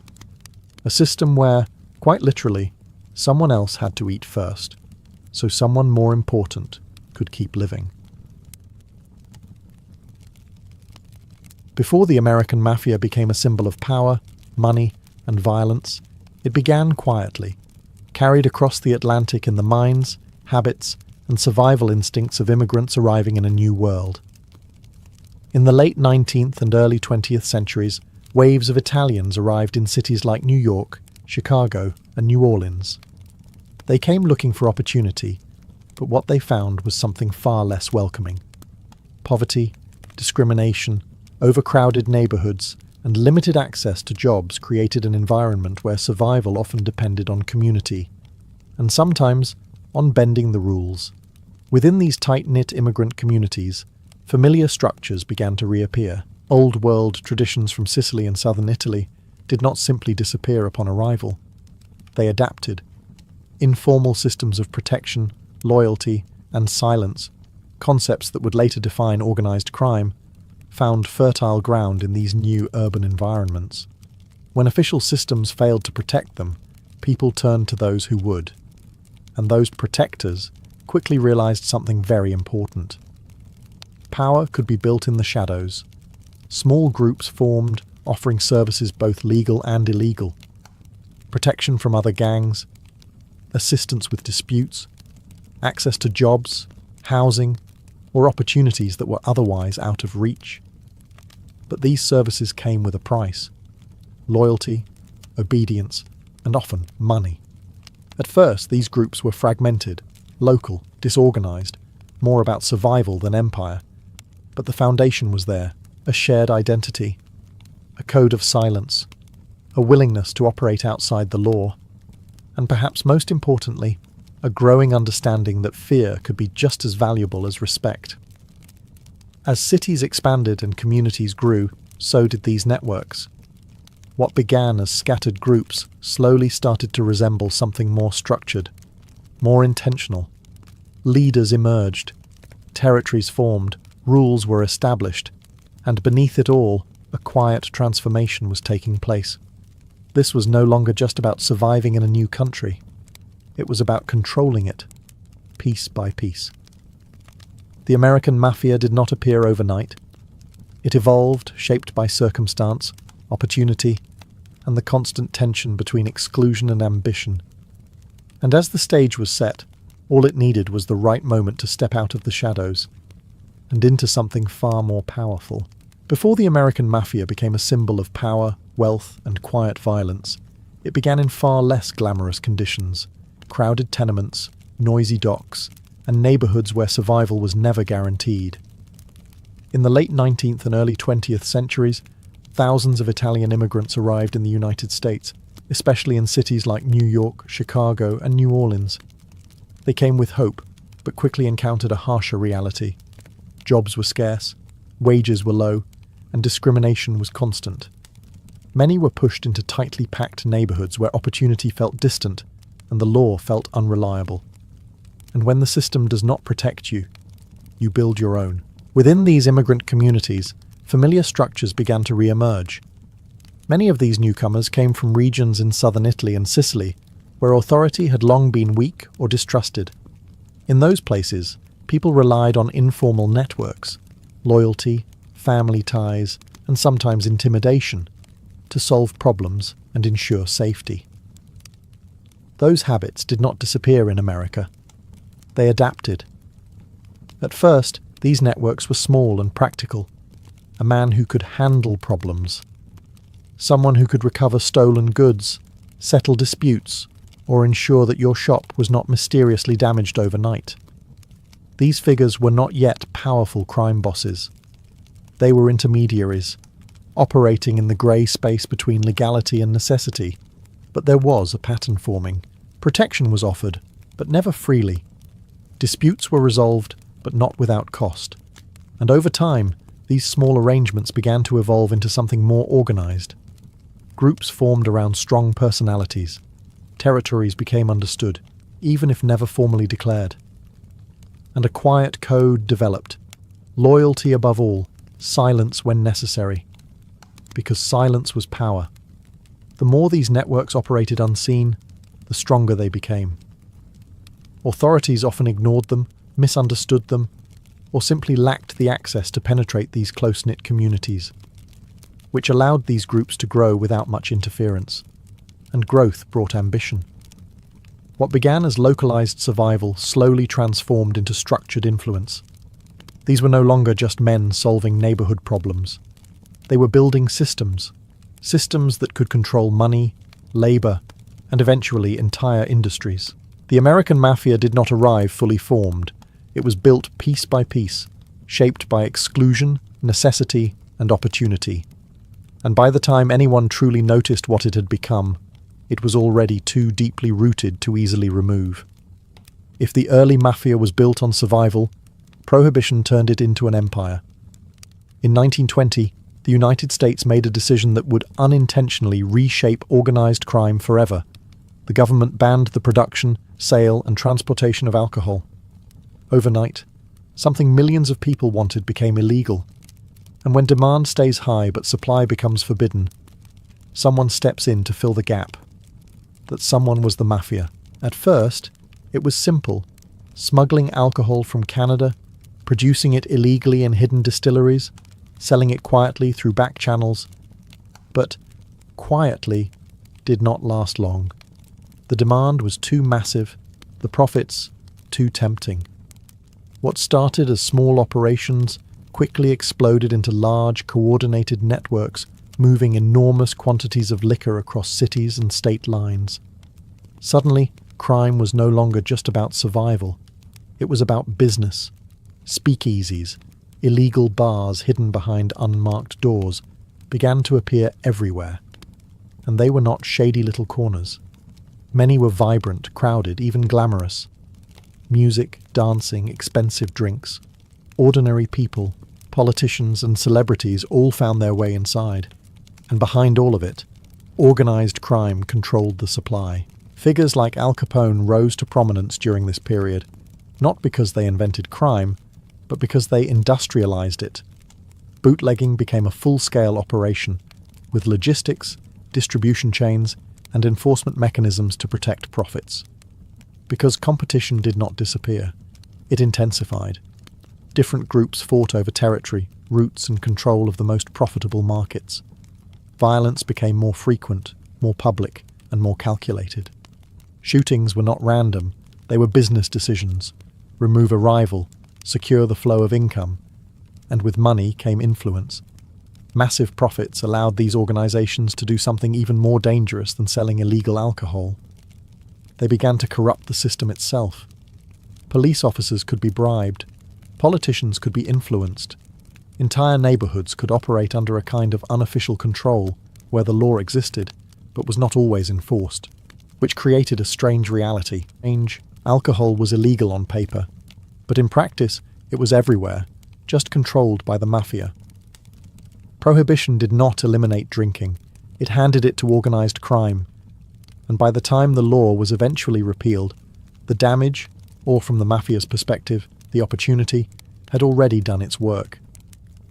These groups were no longer small, fragmented networks. They were powerful, wealthy, and deeply embedded. What had once been survival had now become dominance. With prohibition pouring money into the system, the Mafia did not just grow, it collided with itself. Because when profits become enormous, cooperation becomes fragile. Different groups, often operating in the same cities, began to compete for control. Bootlegging routes, distribution networks, entire neighborhoods, everything had value. And unlike legitimate businesses, there were no courts to settle disputes, no contracts to enforce agreements, only force. What followed was a period where violence became not just common, but expected. Organized crime moved out of the shadows and into the streets, where conflicts were settled quickly and publicly. Gunfire in broad daylight, explosions outside businesses, bodies left as warnings. This was not chaos, it was strategy. Violence sent messages. It showed strength, discouraged rivals, and reinforced control. If one group could demonstrate that crossing them came with immediate consequences, they gained an advantage. Fear became a tool, just as valuable as money. In cities like Chicago, this dynamic reached its peak. Rival gangs battled for dominance, turning the city into something closer to a battlefield than a business environment. And at the center of it all stood figures like Al Capone, whose name became almost synonymous with organized crime itself. Capone did not just participate in this world, he shaped it. He understood that visibility, while dangerous, could also be powerful. His operations were vast, his influence undeniable, and his willingness to use force made him both feared and, strangely, admired by some. But this visibility came with consequences. The more public the violence became, the harder it was for authorities to ignore. Events like the St. Valentine's Day massacre, where rival gang members were executed in a carefully staged ambush, shocked the public. Not because violence was new, but because of how organized, how deliberate, and how brazen it had become. It revealed something unsettling. This was not random crime. It was structured, calculated, almost corporate in its execution. And that realization changed everything. Because once the public began to see organized crime as a system rather than isolated incidents, pressure on law enforcement increased. The mafia was no longer just a hidden network operating quietly in the background. It had become visible, famous, and dangerously effective. But while the violence drew attention, it also forced a realization within the mafia itself. Endless conflict was bad for business. Too much chaos threatened profits, which meant that sooner or later, something would have to change. By the early 1930s, one thing had become painfully clear. Constant violence was bad for business. The mafia had grown rich during Prohibition, but it had also become unstable. Rivalries, betrayals, and endless turf wars were cutting into profits and attracting unwanted attention. Leaders were being killed, alliances shifting overnight, and entire operations collapsing simply because no one could agree on who was in charge. And into that chaos stepped Lucky Luciano. Unlike many of his predecessors, Luciano was not interested in old traditions for the sake of tradition. He was pragmatic, strategic, and most importantly, he understood that the future of organized crime was not in constant fighting, but in cooperation.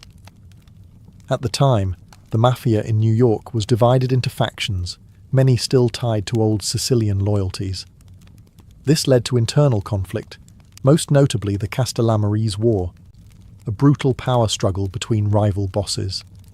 It was violent, unpredictable, and, from Luciano's perspective, completely unnecessary. So he did something radical. He ended it. Luciano orchestrated the removal of the old leadership, figures who clung to outdated rivalries and refused to adapt. In their place, he introduced a new structure, one that treated organized crime less like a feud and more like a business. The result was the creation of what became known as the Commission. This was not a single boss ruling over all, but a governing body made up of leaders from different families. Decisions could be discussed. Disputes could be managed without immediate violence. Territory could be respected. In theory, it created balance. In practice, it created efficiency. New York was reorganized into the 5 families, each with defined leadership and areas of influence. Instead of constant war, there was coordination. Instead of unpredictable conflict, there were rules. Of course, violence did not disappear, but it became controlled, targeted, used when necessary, not constantly, which allowed the mafia to focus on what it had become exceptionally good at, making money. Luciano's approach transformed organized crime from a loose collection of competing gangs into a structured network.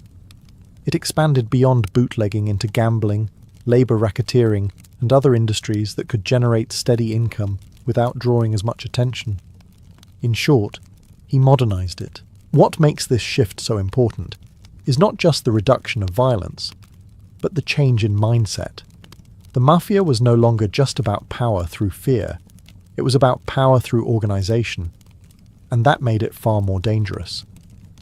Because once chaos is replaced with structure, growth becomes easier, expansion becomes possible, and a system that once struggled to control itself suddenly finds a way to control everything around it.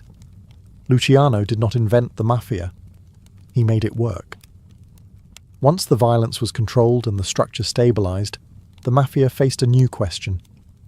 What comes after Prohibition? Because when alcohol became legal again in 1933, one of their biggest revenue streams disappeared overnight. Not entirely. There was still money to be made. But the easy, massive profits were gone, and organizations that had grown used to that level of income needed something to replace it. So they adapted. The mafia did not retreat back into the shadows. It expanded outward, into industries that looked legitimate on the surface, but could be quietly controlled from behind the scenes. Gambling was one of the first major moves. Illegal betting operations had always existed, but now they became more organized, more widespread, and more profitable. Numbers games, underground casinos, sports betting, all provided steady income with relatively low risk compared to the chaos of Prohibition-era bootlegging. But the real power came from something less obvious: labor unions. By infiltrating unions, mafia figures gained influence over entire industries: construction, transportation, shipping. If you controlled the union, you could control who worked, when they worked, and at what cost. Strikes could be encouraged or avoided. Contracts could be influenced. Businesses that cooperated could operate smoothly. Those that resisted often found themselves facing delays, disruptions, or worse. It was control without visibility.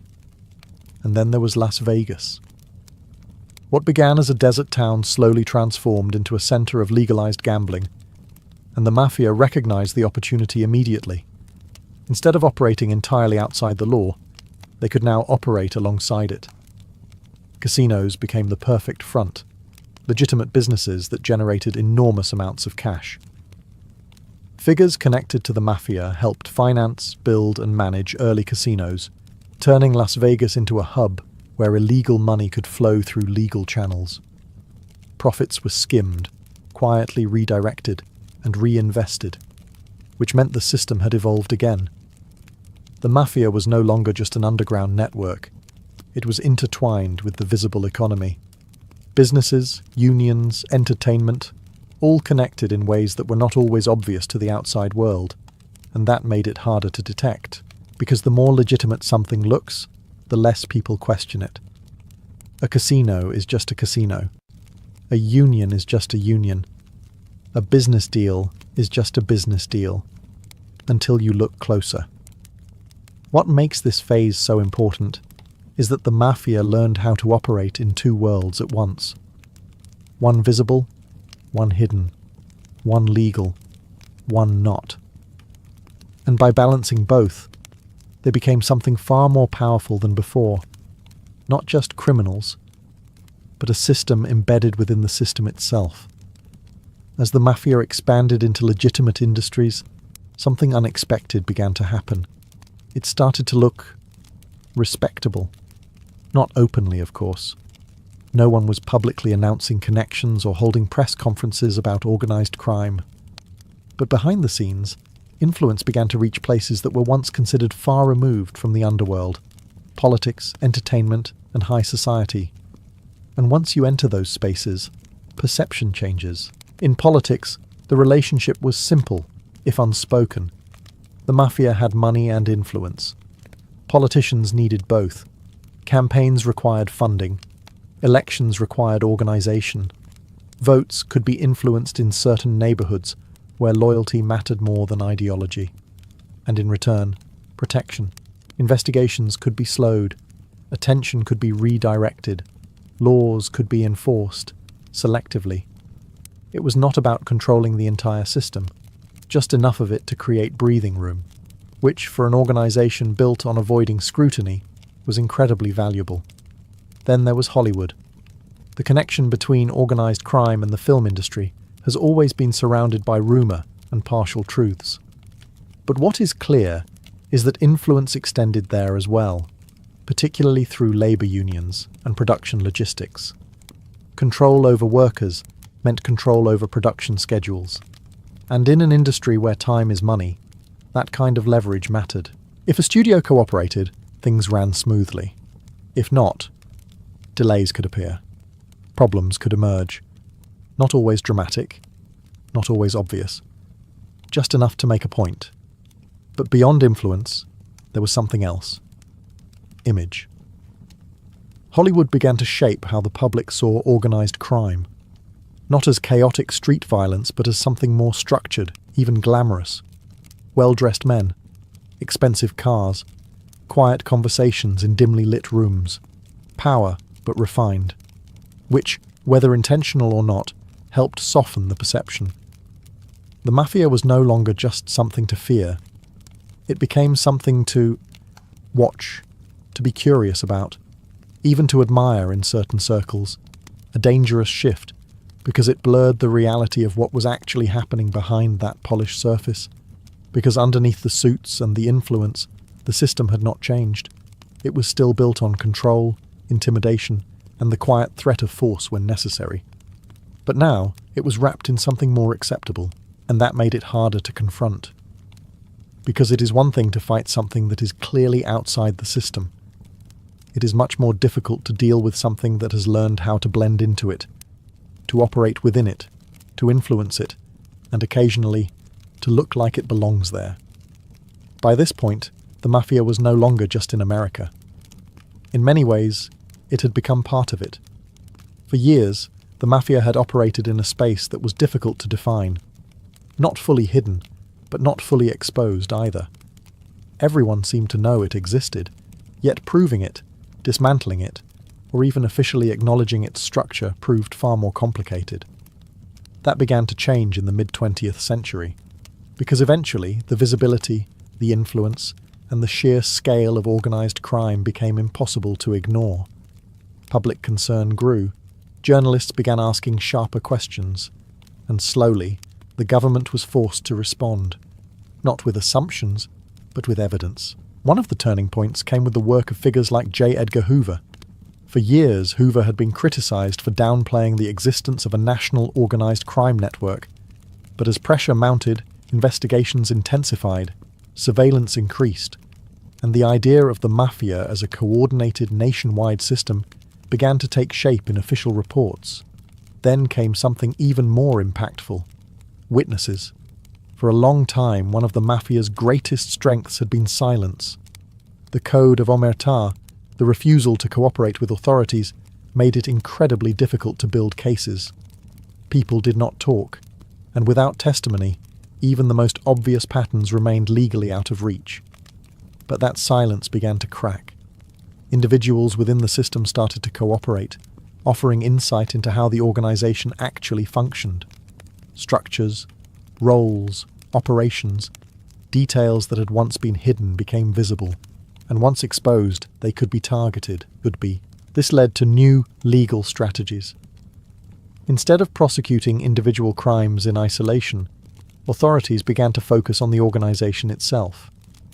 Laws like the RICO Act allowed prosecutors to connect multiple activities under a single framework, making it possible to hold leaders accountable for actions carried out by the entire network. And that changed everything. Because for the first time, being at the top no longer guaranteed safety. Distance from the crime was no longer protection. The structure that had made the mafia so effective now became something that could be used against it. Arrests increased. Trials gained attention. Convictions began to weaken the organization from within. But the response was not immediate collapse. The mafia had adapted before, and it adapted again. Operations became quieter, more cautious, less visible. The overt displays of power that had once defined it began to fade, replaced by a more restrained approach, still present, still active, just harder to see. What makes this phase so significant is not that the mafia disappeared. It didn't. It's that for the first time, the balance shifted. The system that had once operated with confidence now had to operate carefully. And in a world where visibility had once been a strength, invisibility became a necessity, because the game had changed. And now, both sides were playing to win. By the late 20th century, the mafia was no longer what it had once been. The structure still existed. The names still carried weight. But something had changed. Not suddenly, but gradually. Pressure from law enforcement, internal betrayals, and shifting economic landscapes began to reshape the organization in ways that could not be easily reversed. The era of open dominance was over. High-profile figures, once untouchable, were now being arrested and convicted. Court cases exposed internal operations. Former members turned informants, revealing details that had been protected for decades. The code of silence, once absolute, weakened under pressure. And once that silence breaks, it rarely fully recovers. At the same time, the environment itself was changing. Traditional rackets became less reliable. Labour unions were no longer as easily controlled. Increased regulation, better oversight, and changing industries reduced the influence the mafia once held in key sectors. Even Las Vegas, once a stronghold, shifted toward corporate ownership, pushing organised crime further into the background. Which meant adaptation was no longer optional. It was necessary. The mafia began to move away from visibility and toward subtlety. Instead of large, centralized operations, activities became more fragmented. Smaller groups, quieter transactions, less public violence. The goal was no longer to dominate openly, but to operate efficiently without attracting attention. In many ways, it returned to something closer to its origins. Less spectacle, more discretion. But the world it operated in was different now. Technology made surveillance easier. Financial systems were more transparent. Communication was harder to keep private. The same tools that allowed society to grow also made it more difficult for hidden networks to remain entirely hidden, which created a new kind of tension. The mafia still existed, but it no longer defined the underworld the way it once had.